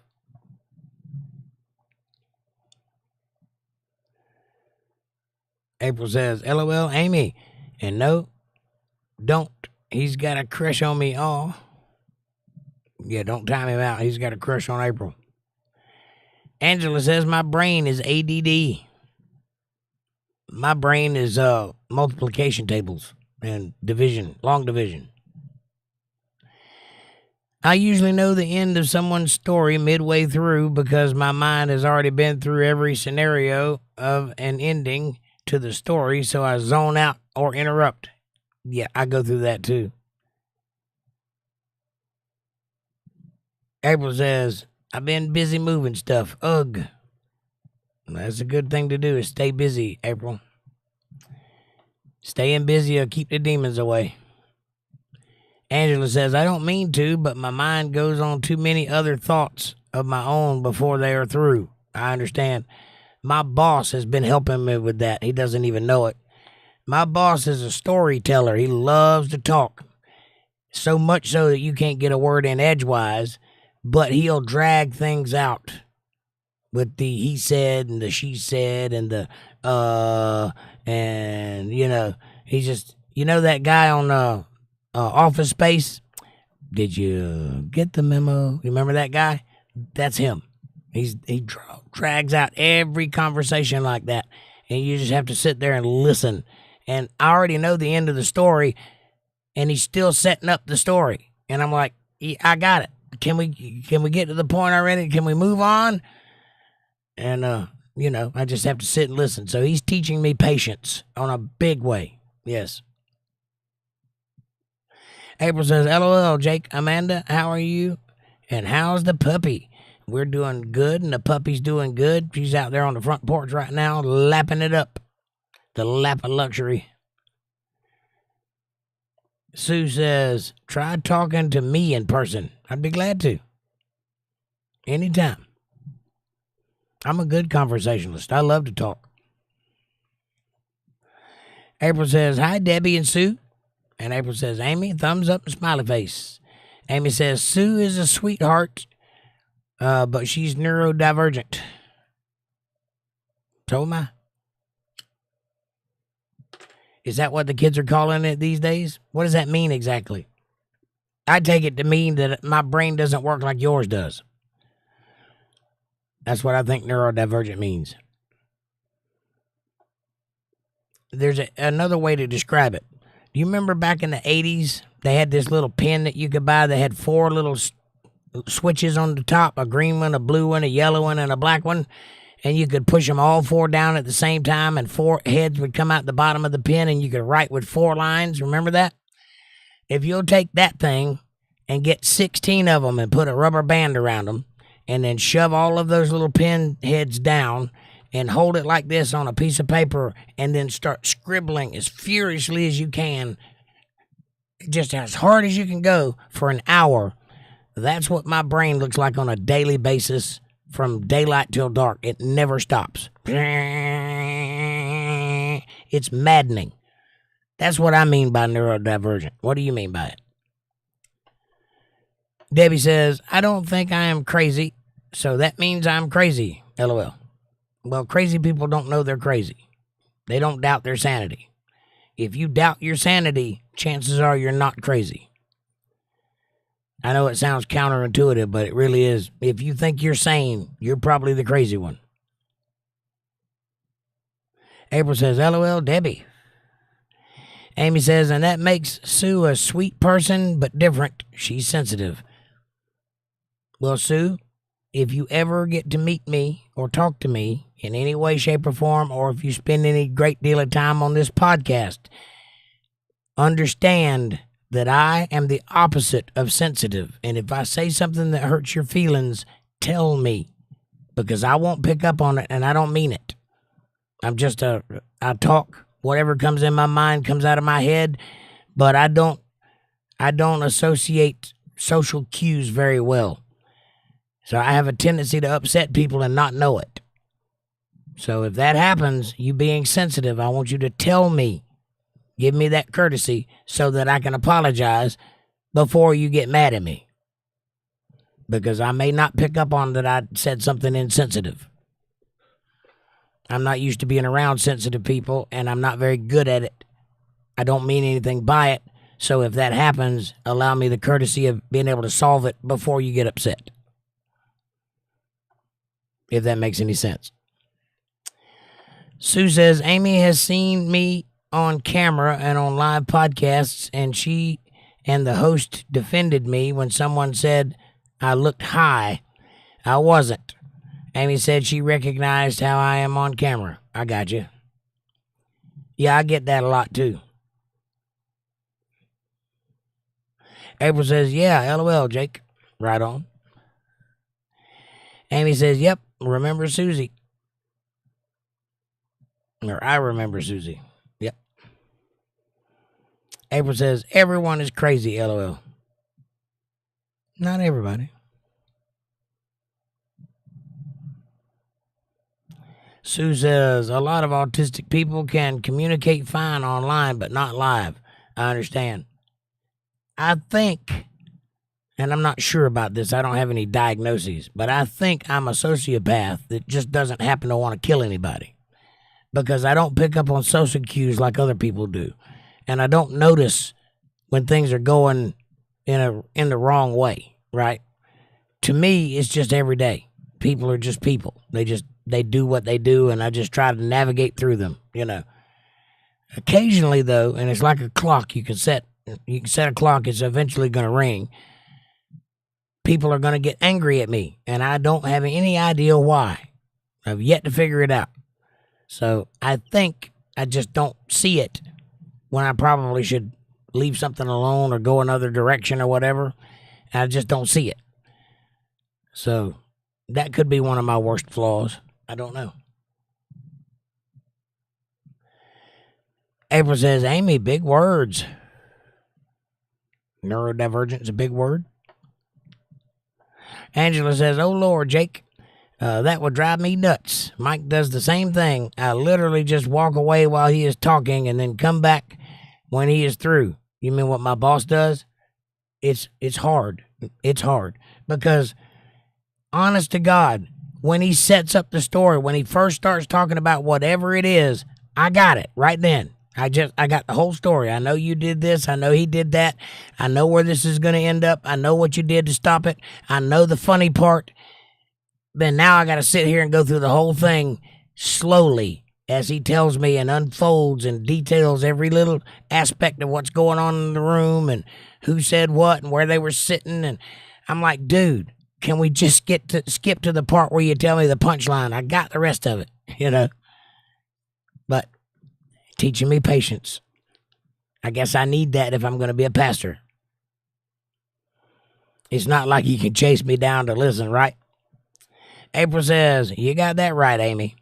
And Sue says that's basically what it means. But neurodivergent only includes people born with different brain wiring. Things have worked differently since birth.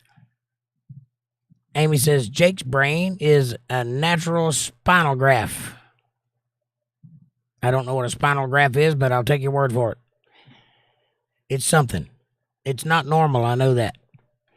I know that I've seen people live their entire lives without ever having a spark of thought like I do.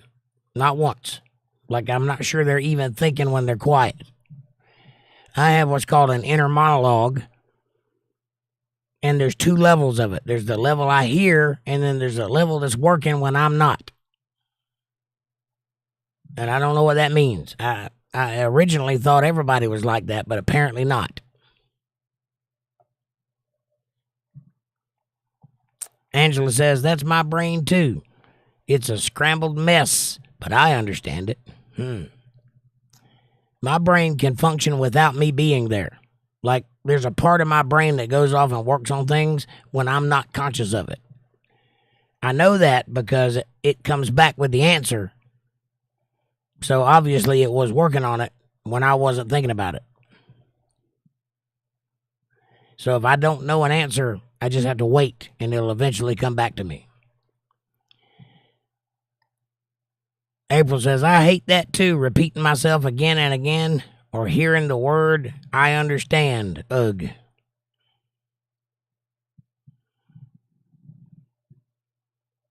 Rich says, I'm having a popsicle now. Anyone want one? Yes. What kind of popsicle? You mean one of those bags of sugar water that freezes and then you squeeze it out? Yes, I want one of those. Debbie says, I don't think I am sane. I know I am, LOL. Yep, you're definitely crazy. April says, what kind of popsicle? Sue says, thank you, Jake. Same with me. I often overstep and say inappropriate or rude things without knowing it. Yeah, I have a tendency to do that, only it doesn't seem inappropriate at the time. It's only inappropriate by the response I get. Otherwise, I could say the same thing in a different setting and it would work. It would land. But I don't know what the difference is, right? I just know that when I feel like saying something, I say it, and sometimes it don't come off right. So maybe between the two of us, we can manage to communicate without pissing each other off. That'd be lovely.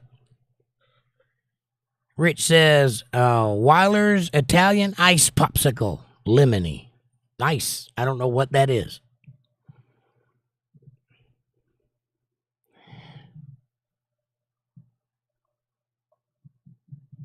Hang on, my chat jumped. Linda says, Walter does the same thing. And he is great at history, but the kids refused to ask him questions when they were in school because it would take an hour to get him to get the answer out of him. Right. That's how my boss talks. I'm like, Jesus, just tell me the end. I don't need to hear the whole story. April says, yummy. I have a key lime pie. I'm going to enjoy it for sure. Key lime pie.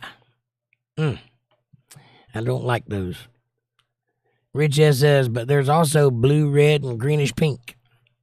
Right on. April says, men. Nope, you can't categorize me with other men. I'm not like other men. Not even a little bit. Rich S says, key lime delish. Amy says, so basically you're saying you think like a cat, Jake. Kinda. I guess. I don't know how a cat thinks, but maybe. I might be on the spectrum. I think I might be like Aspergery or something, you know. Not full-fledged, but enough that it shows. But when I was a kid, they didn't have those diagnoses. They didn't have ADD or anything like that. They just said you were special. Or you put the dunce hat on and got beat a lot. Weird kid. I got a lot of that growing up. Sue says autistic people don't pick up on social cues either, but autistic females are more sensitive to when people hate us or there's bad energy. Right on. Well, I don't hate anybody. Ever. You ain't got to worry about that here. Although a lot of people's favorite word to describe me is asshole, so I don't know if you will appreciate that or not. I guess you'll just have to decide for yourself. Angela says, I'm high a lot. I function better. Some people do. My brain slows down enough to finish things, a gummy and some music, and then let me go. I will look like a tornado hit before I finish, though. Right on. That does not work for me. I panic. My body does not want to relax, ever. If I smoke a joint, I will be in a full-fledged panic attack before the buzz hits. It just is that way. My body panics. It does not like to relax. I am not a downer for sure. My brother-in-law, my old brother-in-law, on the other hand, could smoke joints like I smoke cigarettes and work from daylight till dark and just get everything done. I've never seen anything like it. I can't do that. I'll be lucky to get up off the couch if I'm stoned. I'll be lucky to be able to tell you I'm on the couch if I'm stoned. It just doesn't work for me, so I try to stay away from all that.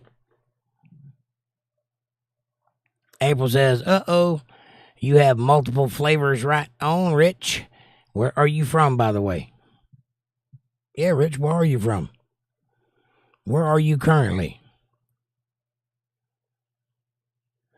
April says, Angela, smiley face. April says, Amy, LMAO about Jake. What, that I think like a cat? Meow. I might. I definitely have an affinity for knocking things off a shelf.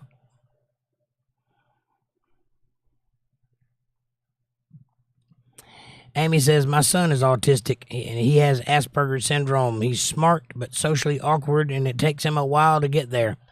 I think I'm socially awkward too, but I also think that's why I became an entertainer, because I can handle a crowd of people better than I can handle one-on-one. Like when I'm talking to a group, I'm perfectly at home.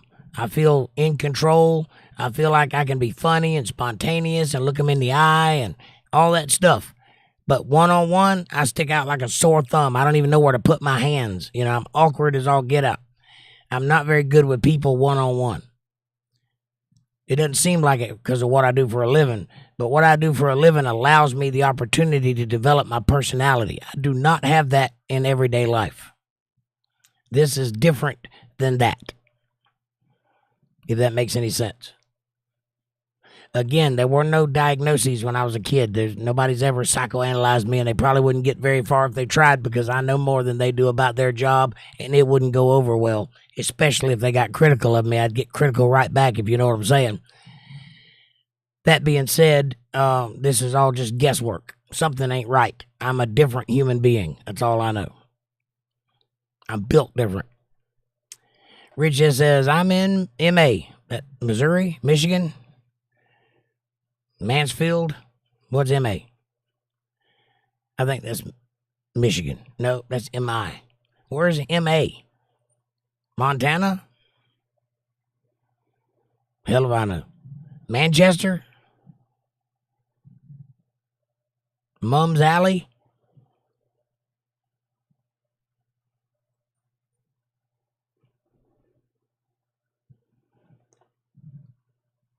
I'm going to say Maine. It's Maine. Rich says, I'm in Maine right now. I really want to move down to Virginia, North Carolina, or South Carolina sometime soon. I want to buy a house 30 miles from the ocean and spend every weekend on a boat for the next 30 years. Florida's got an ocean on both sides. April says, Jake, you're always right, cousin. Well, thank you. I appreciate that. I don't know if that's true, but I try to be. Sue says, there's an art kit where you stick a pencil into one piece and it goes all the way around another, and that creates a design, and those are spiral graphs. Oh, yeah, I know what you're talking about. Like a compass. There's a little clear piece of plastic with measurements all around it, and you stick your pencil in it, and you can spin it. I know what you're talking about. Yep, I'm a living one of those for sure. Amy says, a spiral graph, the wheel with cogs built into the sides, and you put in a pin, and it spins it around and creates a design. Yep. I'm that if there was no structure to it and it was just everywhere. April says, sounds like a great plan, Rich. That was my dream also once upon a time. Rich, April, Rich. What kind of cash are you working with there, Rich?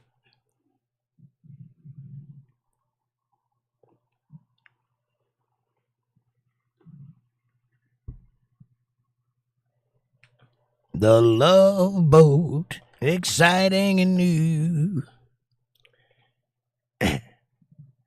Angela says, I'm learning to put things that don't go in the room I'm cleaning outside the room, not where it belongs yet, and finish the room before I go putting things where they belong.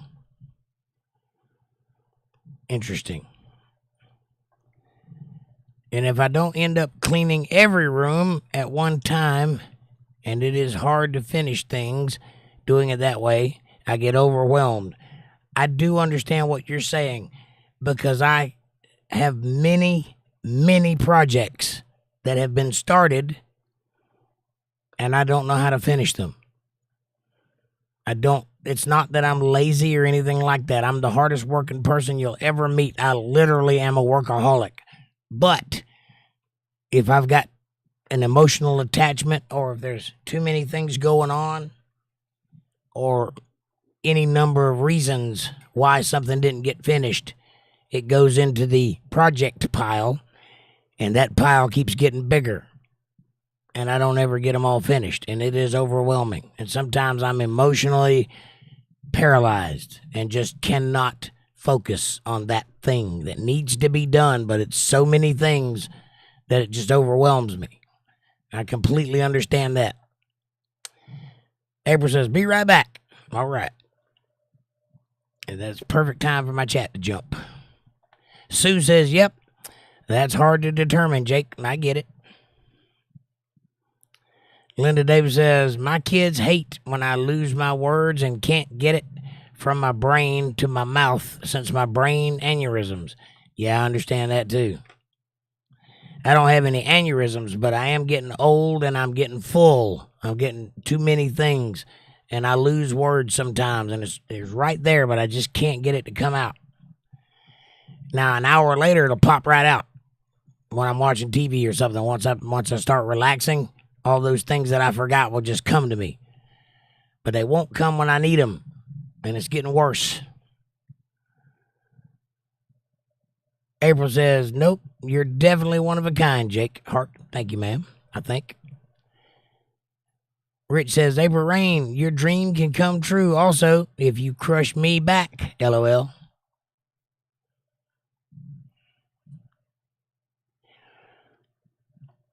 Sue says, Asperger's isn't used anymore as a term because it was used by the Nazis to determine what kids were good enough to save. Autism is now on levels determined by support needs. Yeah, well, I don't know anything about the Nazis. I just know about the syndrome, and based on what other people describe it as being, I have a lot of those symptoms. I don't know if I'm Asperger or not, but I have a lot of the things that Asperger people have, such as a need to learn things. You know, I've been sticking my nose in books for so long and collecting information for so long that it seems normal to me. But if you get around a normal person for any length of time, you're like, why aren't you reading 10 books? I am, you know.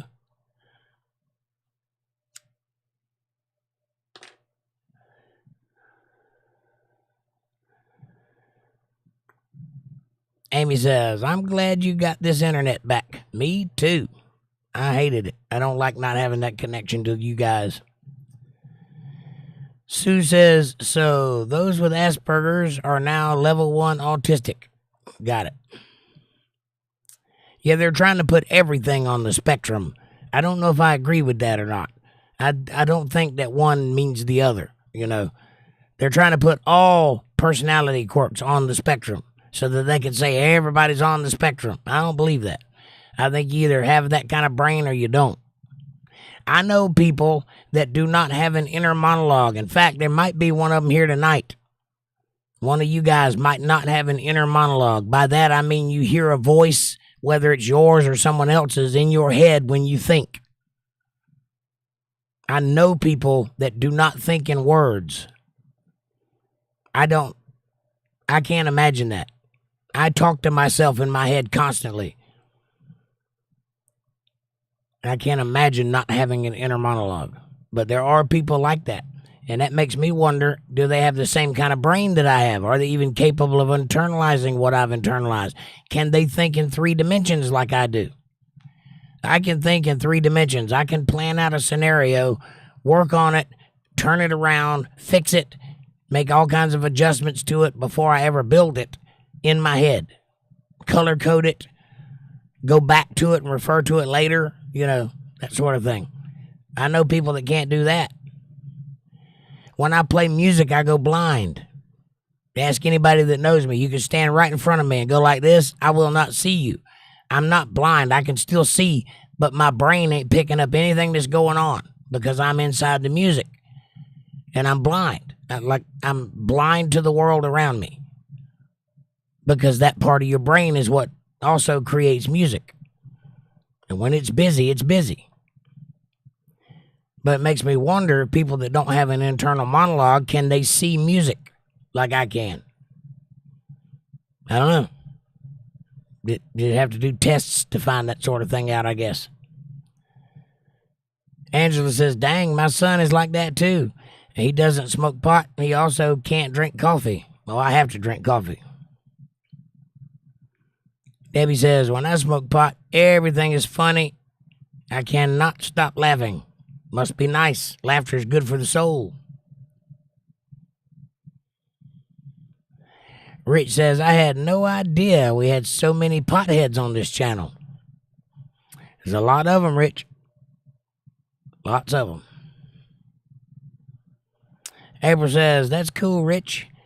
Thanks, you're so kind and makes me feel good to hear. Right now, my heart is still the same place. It's going to take a while to move on, but you never know what the future holds. Oh.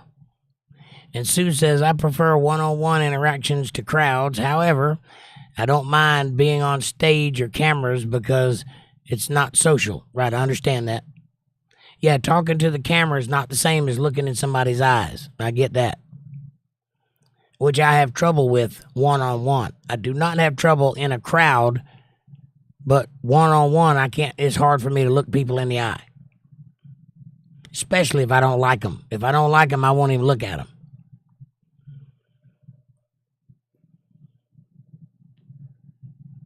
April says, the MA is Massachusetts. Got it. I knew it was one of those M's. Amy says, be careful of your sources, y'all. Dealers are lacing THC products with fentanyl. Yes. It's that way with everything, though. If you don't know the guy, don't buy it. Debbie says, MA is Maine. I knew it was one of those M places. April says, or Maine. Maine, never been there. I hear it's nice, though. I don't know. Yep, a lot of horses and buggies. A lot of Amish people. A lot of barns. Rich says, y'all are silly. And Rich says, it's definitely not Maine. Maine is ME. I don't know anything above NC. April says, I'm always silly. Blah. April says, how old is Rich? Jake? I'm not a gold digger, LOL. I didn't say you were. How old are you, Rich?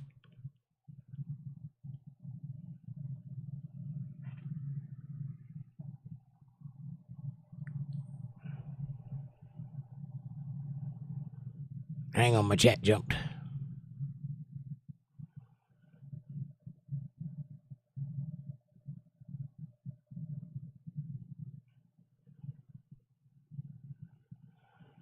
Amy says, April, I'm looking for a sugar daddy. I'm low maintenance, so I'll settle for stevia daddy. Right on. Sweet and low daddy. Linda says, I'm not moving anywhere. My kids and grandkids are here, and that's where I'm going to be. Right on. Sue says, I start too many craft projects and don't finish them. Just hide the pile in a drawer. Right? Me too. Then it spills out of the drawer, and I put them in another place, and it spills out of there, and I put it somewhere else, and it spills out of there, and pretty soon I'm walking around things. Rich says, well, most everyone here is older than me, and I can support a good lifestyle, but definitely not filthy rich. Right on. You hit that Cash App ■ Jake Johnson band every now and then, can't you? Amy says, take a package of pink artificial sweetener and hand it to someone and ask, want to get sweet and low with me? Nice. Rich says, yeah. Angela says, I understand that, Linda. I can describe the world, but can't think of the world. Brain aneurysms do take our memory. That's terrible. I don't want to be that guy. The only thing I have is my intellect, and if I start losing it, might as well go on and let me get on out of here. I don't want to be here without my brain. I don't want to be a vegetable.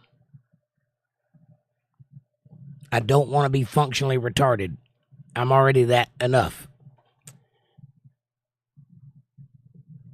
April says, well, how old are you then, Rich? I think he's 45. Don't hold me to that, but I think that's the number. Debbie says, you're right, Rich. MA is Massachusetts. And Sue says, autistic people tend to have an intense special interest, and they will know every detail about it. Mine is historical fashion. I have a few of those, but mine's more like OCD. I get stuck on a thing, and I just focus on it for months and months and months and months and months until I've mastered it. I don't have one special interest. It's whatever catches my mind. I'm the guy that'll get bored and learn to play the piano. You know.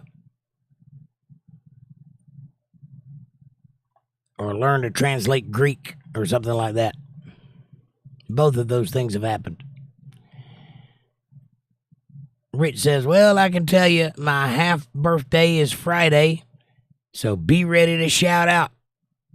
Your half birthday? That means in the middle of the year before you get to your birthday? Right on. Sue says autism is not a spectrum where everyone is either a little bit or very. You have to have more than half of the criteria. Gotcha. April says, I was right about it being Massachusetts, LOL. And Rich says, and you spelt it correctly, too. I was doing good to say it. Linda says, Amy, Sweet and Low is a nickname of mine and Walter's friend from high school. No. Sweet and Low is my nickname that Walter's friend from high school calls me. And Sue says, I can think like that too, Jake. It's why I'm good at sewing. I can look at clothing and know every step to create it. Right. That's called three-dimensional thinking, and there are people that cannot do that. And it seems odd to me if you can't do that. Like if I'm explaining something to a coworker, it's odd to me that they're not following me, and I'm explaining it in detail, and they're like lost. And I have to remember, oh, that guy can't think ahead 15 steps. I need to go back and maybe draw a diagram or something. So I don't know why people are like that. I guess just different people do different things.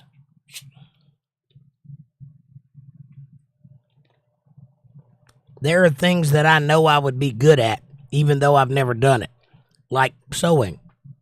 I have a sewing machine and all the stuff to use.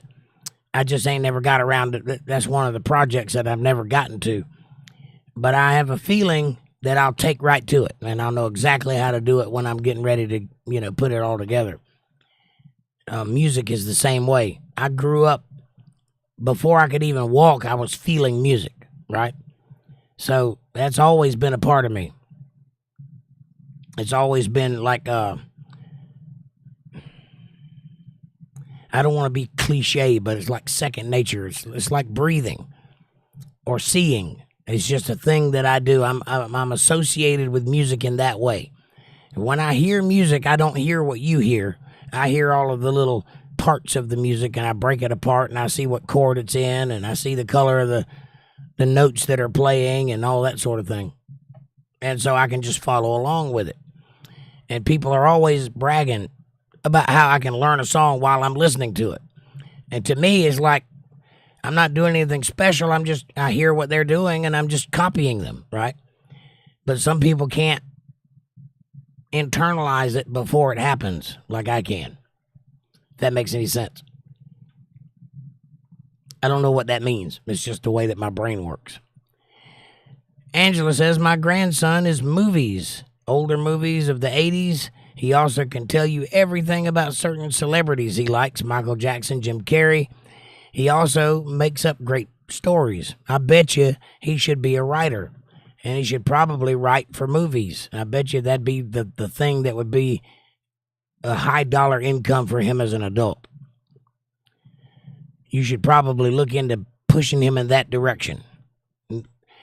If you can take the thing you're good at and monetize it and make a living out of it, you'll never work a day in your life, and you'll be happy every day you go to work. You'll be excited to go.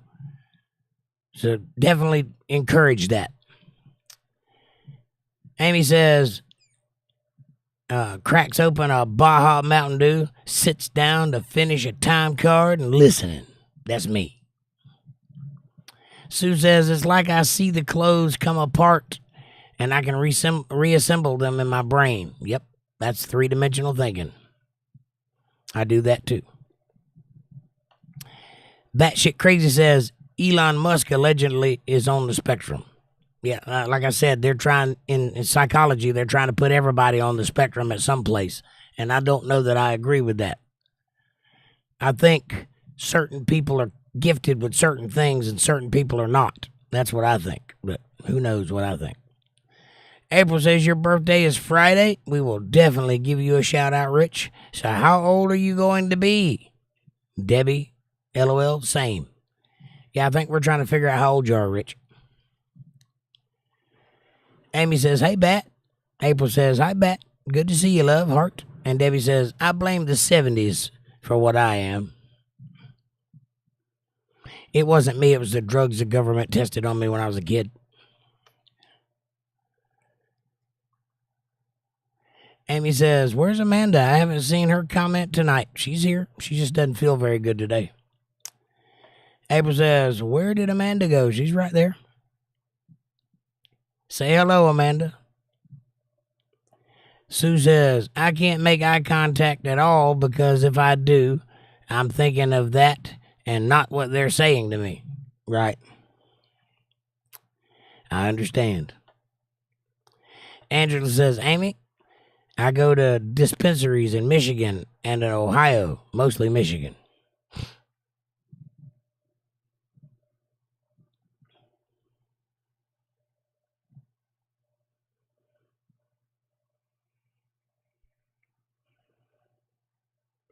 Rich says, age is just a number. I am as immature as I can possibly be. All right, then. April says, come on, Rich. Do tell, please. And Rich says, Batshit Crazy is in the house. Yes, he is. Amy says, I'm guessing Rich is 53. That's a good guess. He did tell me one time, but I can't remember what he said. I think 45, but I'm not sure. April says, LOL, Amy, you're hilarious. And John says, I'm 54, prime beef, but not for sale. Right on. April says, then he's older than me. He says he was younger than us all. He might be. Amy says, it was a guess. I have no idea. April says, what's up, John? Much love, heart. And Linda says, I think he's around the same age as Amanda. Maybe. Rich S says, AE. AE. AE. Amy Elizabeth. April says, sweet and low. Love it. Debbie says, I'm looking for a rich old man with one foot in the grave and the other on a banana peel. Good luck. John says, hi, April. So good to see you. And April says, no, Jake, you're cool as ice, sharp as darts. Thank you, sweetie. I appreciate that. I wish everybody saw it that way. Amy says, Jeffrey Dahmer was kicked out of the nursing home for eating all the vegetables.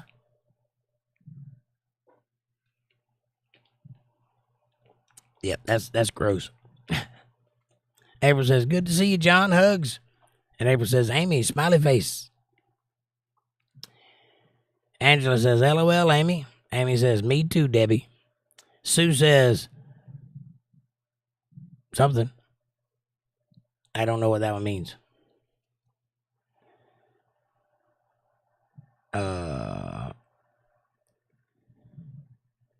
Hate kitchens in January. Kool-Aid.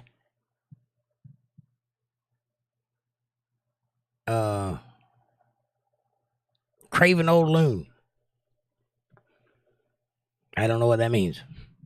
Angela says, I read the encyclopedia as a young child, so did I.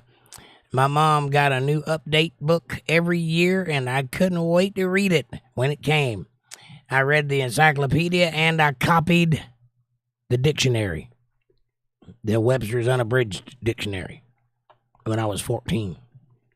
I was really bored and trying to understand something about language. Amy says, Susie's bird must be walking across her keyboard. Maybe. Or maybe that's one of those cool kid things that they're doing nowadays, like an anagram, and I just ain't smart enough to know it. Amy says, I read that one. Sue says, yes, Amy, bird. Linda says, my sister was like that, Angela. And Sue says, apparently Beethoven could do that with music. Jake, you're in good company. I wish I could play like Beethoven. My gift isn't necessarily in playing music, it is understanding music. I can feel it a whole lot better than I can play it. April says, right, that's a gift, Jake. It is. And you play by ear, I'm the same way. We are musically inclined, our gifts. I hear you. John H. says, autism is a gift. Could be. I don't see a lot of downsides to it other than social activity, which there's something to be said for that too. And also, that might be not necessary. I think social things, social gatherings is a modern social construction. Now, we designed it to be that way, but I don't think you have to be that way. Maybe some people don't want to be in the crowd.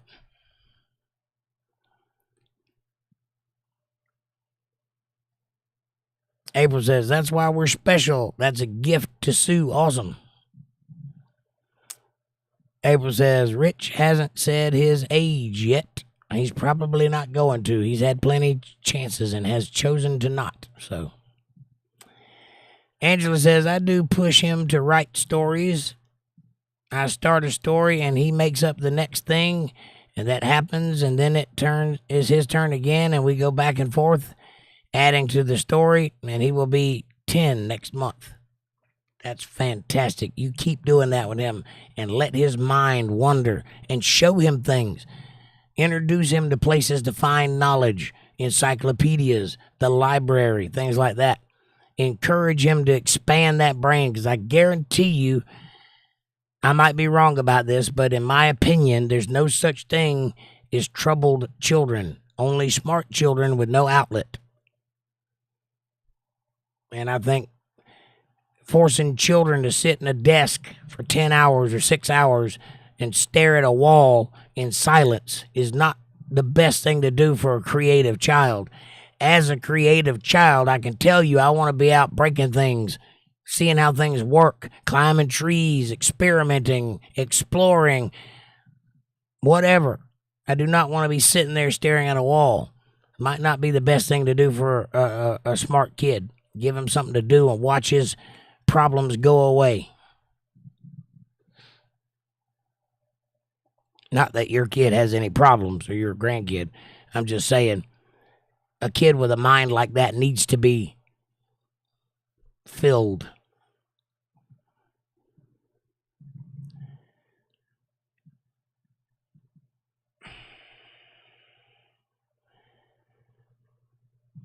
Where the hell? Amy says, when I was young, it was called special needs, right? April says, SLD in school. Amanda says, I'm here. I don't feel good and dozed off for a few. Thanks, y'all. Heart. And John says, I hope you feel better soon, Amanda. From the Nugget. Heart from the Nugget. Oh. Amy says, I hope you feel better soon, Amanda. And April says, we love you, Amanda. And Amanda says, thanks, Nugget. And Sue says, I'm going to be 40 in August. I'm going to be 51 in December. Ig. April says, I hope you get to feeling better, Amanda. And Amanda says, love you too, April. Angela says, I love input information. I have all kinds of knowledge that I will probably never use it, share, but that's okay. I like the facts that I know things. Well, Angela, start a podcast. That's what I did. That way you can share what you know with the world. Put it out there. Maybe somebody will come across it and need it. This is cathartic for me. If I wasn't doing this, I'd be spiraling down some other rabbit hole. So it's nice to have focus, something that's structured that I have to do on a regular basis, keeps my mind focused in that direction. So maybe you should do that. And April says, you're welcome, Jake Hart. Oh. And Amanda says, thanks, April. Me too. I feel like I'm dying. Ugh, it sucks. Don't die. April says, LOL, Amy. And Sue says, LOL, Jake is trying to make sense of my birds typing. Well, birds could be smart too. Maybe he's trying to tell us something. Maybe that bird has discovered the answer to the universe, but he only has 3 fingers and no understanding of the English language, and yet there's a keyboard at his fingertips. And if he could only bridge the gap between bird brain and human brain and say something that makes sense. That's why he's always walking on your keyboard, trying to make you understand, I know everything, but you won't listen. Or maybe he's just a bird.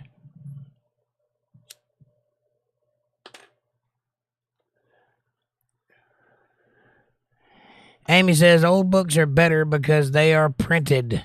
Google is changing history silently. I agree. And every time you fill out one of those CAPTCHAs, you know, where how many buses are in this picture, or what does this word say? It's written and you have to type it out. So a group of letters. Every time you fill one of those out, guess what you're doing? 2 things simultaneously. Number 1, you are transcribing printed books into digital books, 1 word at a time across the whole world. And number 2, you're training AI to recognize pictures. 2 birds, 1 stone, and everybody's involved. You've got the computing power of the whole planet working on that problem. And they invented that in the 90s, and it's been going strong ever since. And now we have almost all the books are digitized now because of that. There is no company that digitizes books. We are it. Imagine how smart the guy feels that invented that piece of technology. April says, I have so much still to do, but I'm going to eat before it gets too late. I'm on a diet, and I've lost some weight in the last 2 weeks. I'm feeling a lot better, too. Nice. You go, girl. Rich says, y'all are cheering me up. I had a shitty day today, and it's all forgotten now. Rich, God bless you, sir. I'm glad that you had a chance to come be with us. It's nice to have a group of people that you can rely on to take the stress off of a hard day. That's called family, just so you know. Tales Told in the Dark says, hello. Hello, Tales. Welcome to the show. I believe we've met before, but it's been a while. April says, I'm sorry, Rich. I've had a shitty month. I'm sorry, April, but I've had a shitty year. Anybody want to up me? It's nice that we all have each other. That's what matters. April says, hi, Tails, welcome. Angela says, oh, I read the dictionary too. My mom read the dictionary too. She would use a big word not commonly used and ask me if I knew the definition. Wanting to know when she asked made me start reading it. Yes. That's called teaching your children how to think. Nowadays, they're just interested in teaching the children what to think, and I think that's bad. Sue says it hurts to be left out and forgotten. Well, Sue, you will never be left out and forgotten here. You're part of our family now, and we love you. And whatever you got, we want to share it with you. And whatever you're not good at or uncomfortable with, we want to ease into it and make something you have, deal with it as a friend and as family members. April says, thanks, Rich.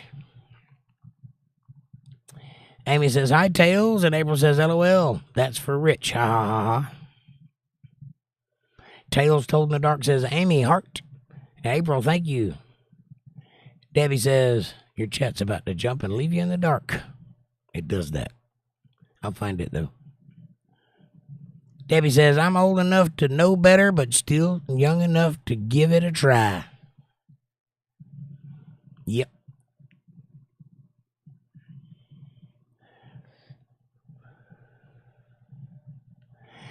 April says, you're welcome, Tails. How are you? And Sue says, I was in the special needs class for my vision.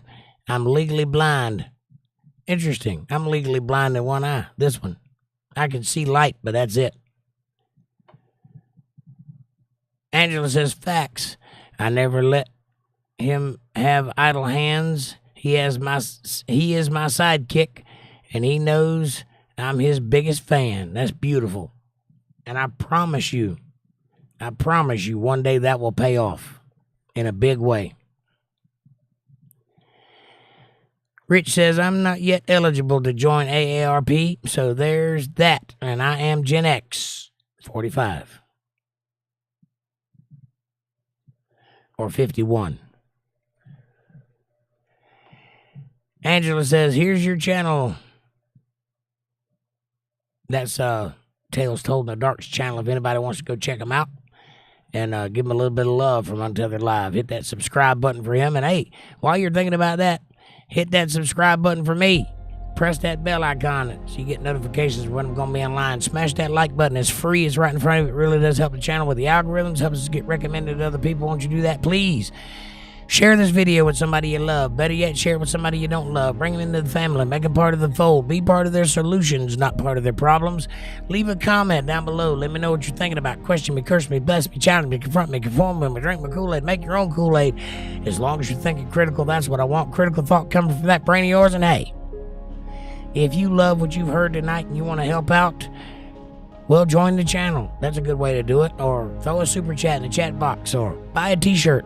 But if you really want to help me get somewhere, help me keep the lights on around here, you can do that by going to paypal.me/jakejohnsonband or CashApp $JakeJohnsonBand. Every little bit helps.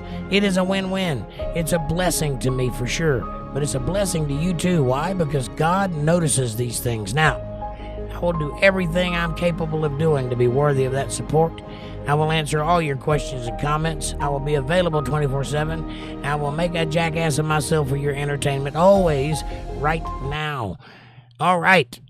We're coming up quickly to the bottom of the chat here shortly, and I'm going to go to bed after that, so I want to get that out of the way in a hurry. Sue says, people say I'm smart. I think you're smart. I haven't heard you say anything dumb. April says, okay, Gen X is good. That means he's drank out of a water hose before, and he knows what exit stage left means.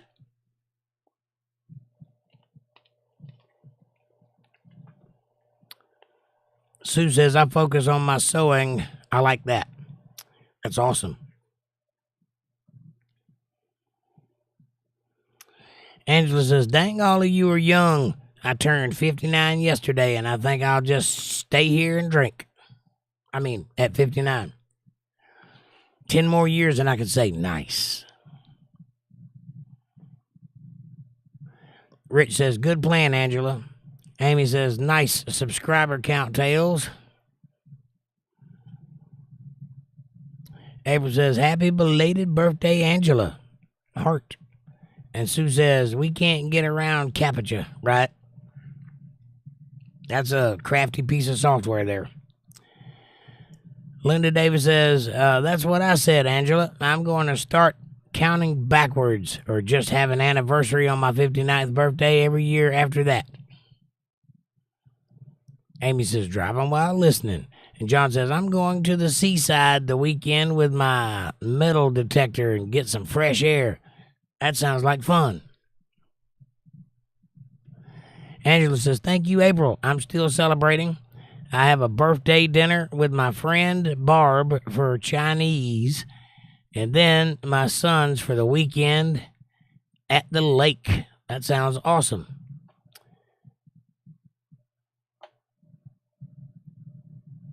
Oh, Rich S. hits me with a $20 super chat. Thank you very much, Rich. He says, it's been a minute since my last dono.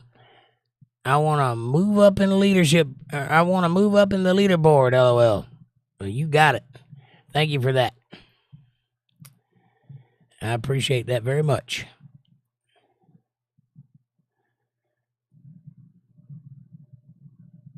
And Angela, that Chinese food sounds actually kind of good at the lake. And Sue says, so, is this our chosen family? If you want to choose it, absolutely. By chosen, do you mean chosen by God or chosen by you? I believe God puts everybody together for a reason.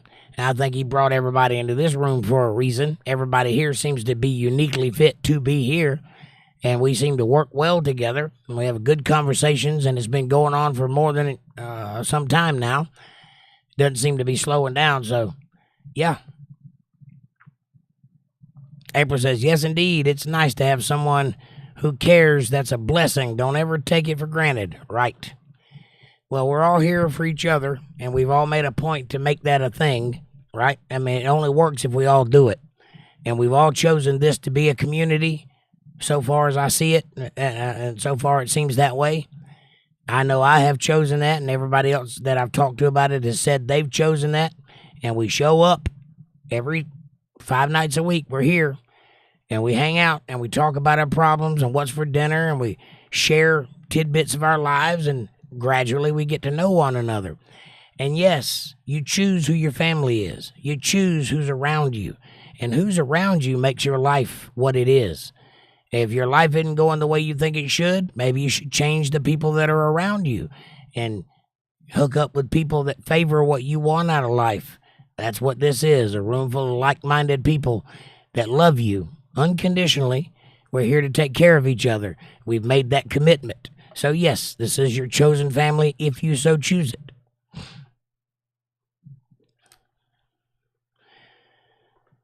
And Linda Davis says, I got my son's a metal detector for his birthday, and that sounds like fun, John.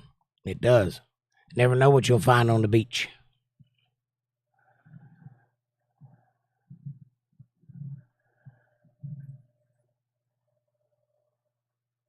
Angela says, yeah, Linda, I don't want to be 60 59 is old enough. Right on. I want to go from 58 to 69. And from 69 to 77, which is the same thing as 69. You just get 8 more.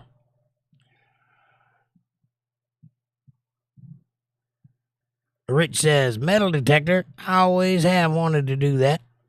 Right? April says, there are awesome to have, Rich, metal detectors. John says, it's fun, Linda. Might find some Roman gold. Have you ever found anything worth keeping? And if so, I could see why that would be addictive to keep doing.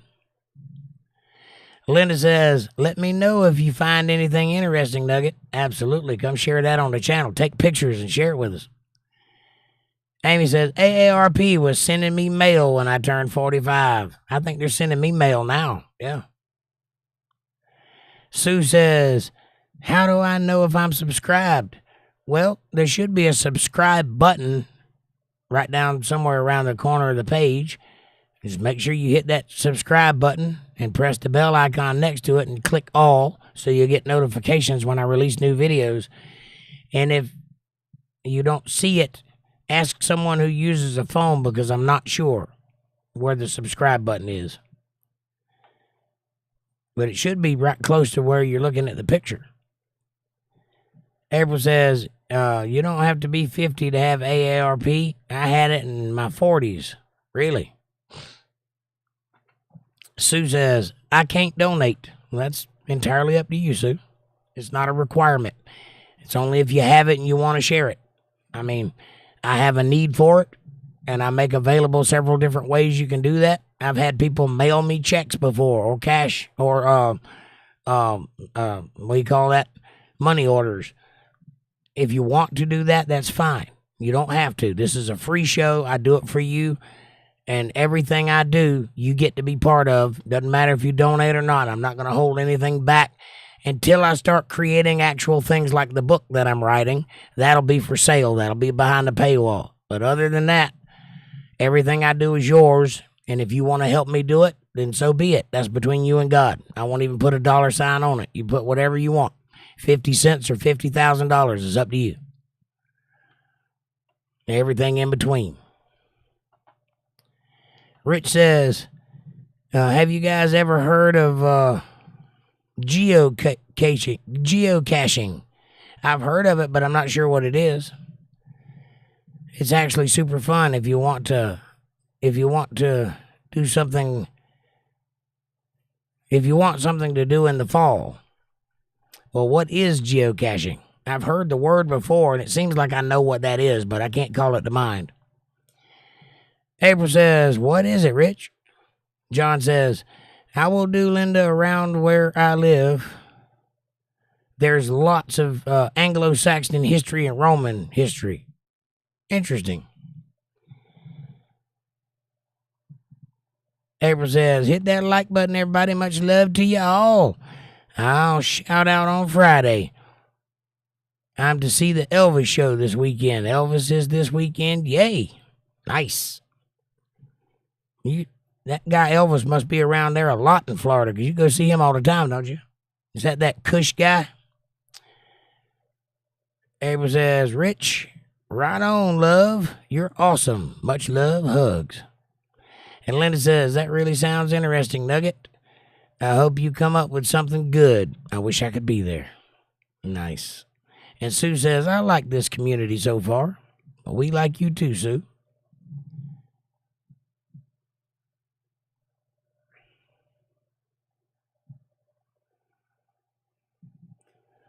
April says, I love you all. God bless us all. It was great hanging out and sweet dreams to everyone here.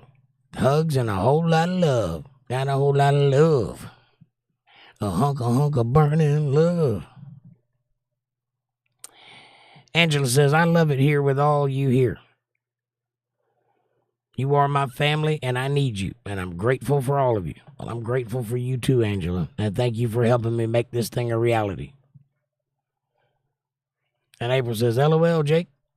Angela says, LOL, Jake. And Sue says, I like my life. I don't like where I live. It's too hot.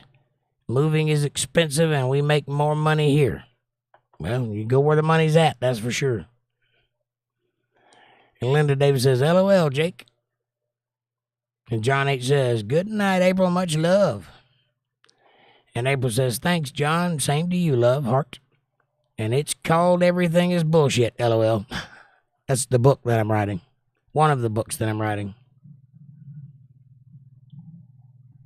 John says, I'm gonna say good night, everyone. See you next time. John, God bless you, sir. Thanks for being here. Enjoy the metal detecting. Rich says, geocaching is outdoor treasure hunting that uses GPS. I do know what it is. Like when they put the butterfly up and you follow the butterfly and you find it all over the world. Yeah, I know what you're talking about. It's where you do treasure hunting via GPS devices. Participants navigate through their phone to GPS coordinates, and then they try to find the geocache. It's usually in a container or a marker. Yeah, the ones that I've known about, they find the location and there's a riddle of some kind or some kind of puzzle or math problem or something they got to solve, and then that gives them the answer to the clue, takes them to the next place. And then whoever can solve all of it gets inducted into the CIA or something. Who knows?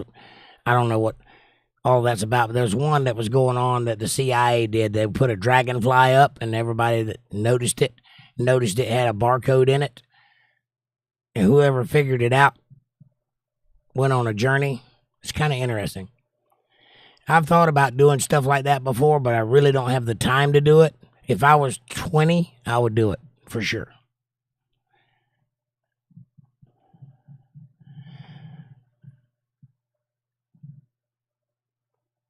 Amanda says, Sue, behind the chat box, click on where it says Untethered Live 1.43K, and the first circle is the subscribe, and it will say subscribed if you are. There you go. That's how you find the subscribe button. It's behind the chat.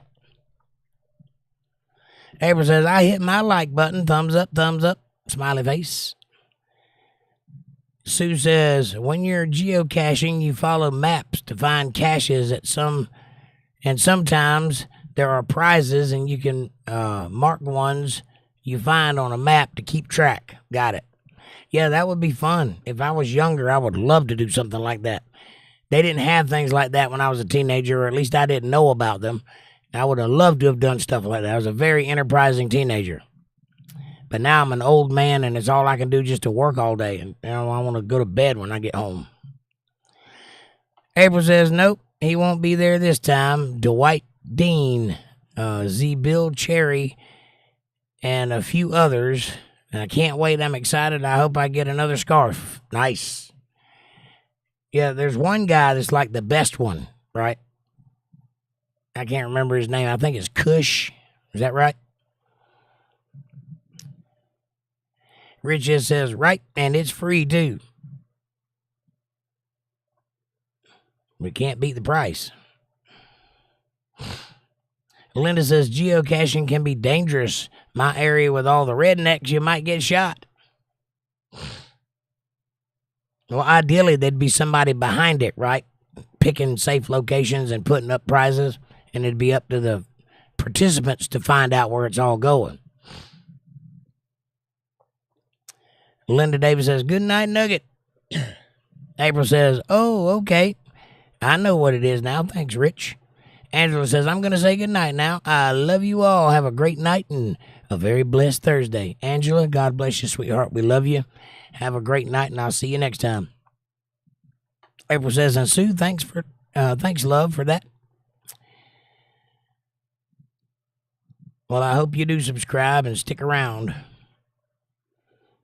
April says, I love you too, Angela, lovely. Hearts and smiley faces. And Linda says, good night, Angela. Enjoy your birthday weekend with your family. Yes, happy birthday, Angela. April says, yes, Sean Cush is amazing. That's the Elvis impersonator. And Sue says, participants set up the caches. Got it. And April says, they saved the best show for Saturday. Dean Z is the highlight. Gotcha. I don't think I've ever seen him perform. And Amanda says, good night, all. See you next time on Friday night at 8:30 p.m. Eastern Standard Time right here on Untethered Live for a chill stream. And that's it for me. It's the bottom of the chat. I'm going to bed. I think it's Clush, right? It might be. I'm not sure. And Sue says, good night. Good night, Sue. And thank you for the wonderful, enlightening conversation tonight. I enjoyed it very much. I hope you guys did too. It was a little slow starting, but we got there. We made it. As always, April says, he's on my profile, and Clush is the guy's name. Right on. Linda Davis says, good night, all. Good night, Linda. I love you. I hope you have a better day tomorrow. Hope your legs feel better. Amy, I love you too. Good night. Patty, if you're still listening, good night. To all, a good night. Rich says, cheers, all. Much love. John H., peace out, my brother. Rich, I love you. Sue, have a great night. And thanks for watching.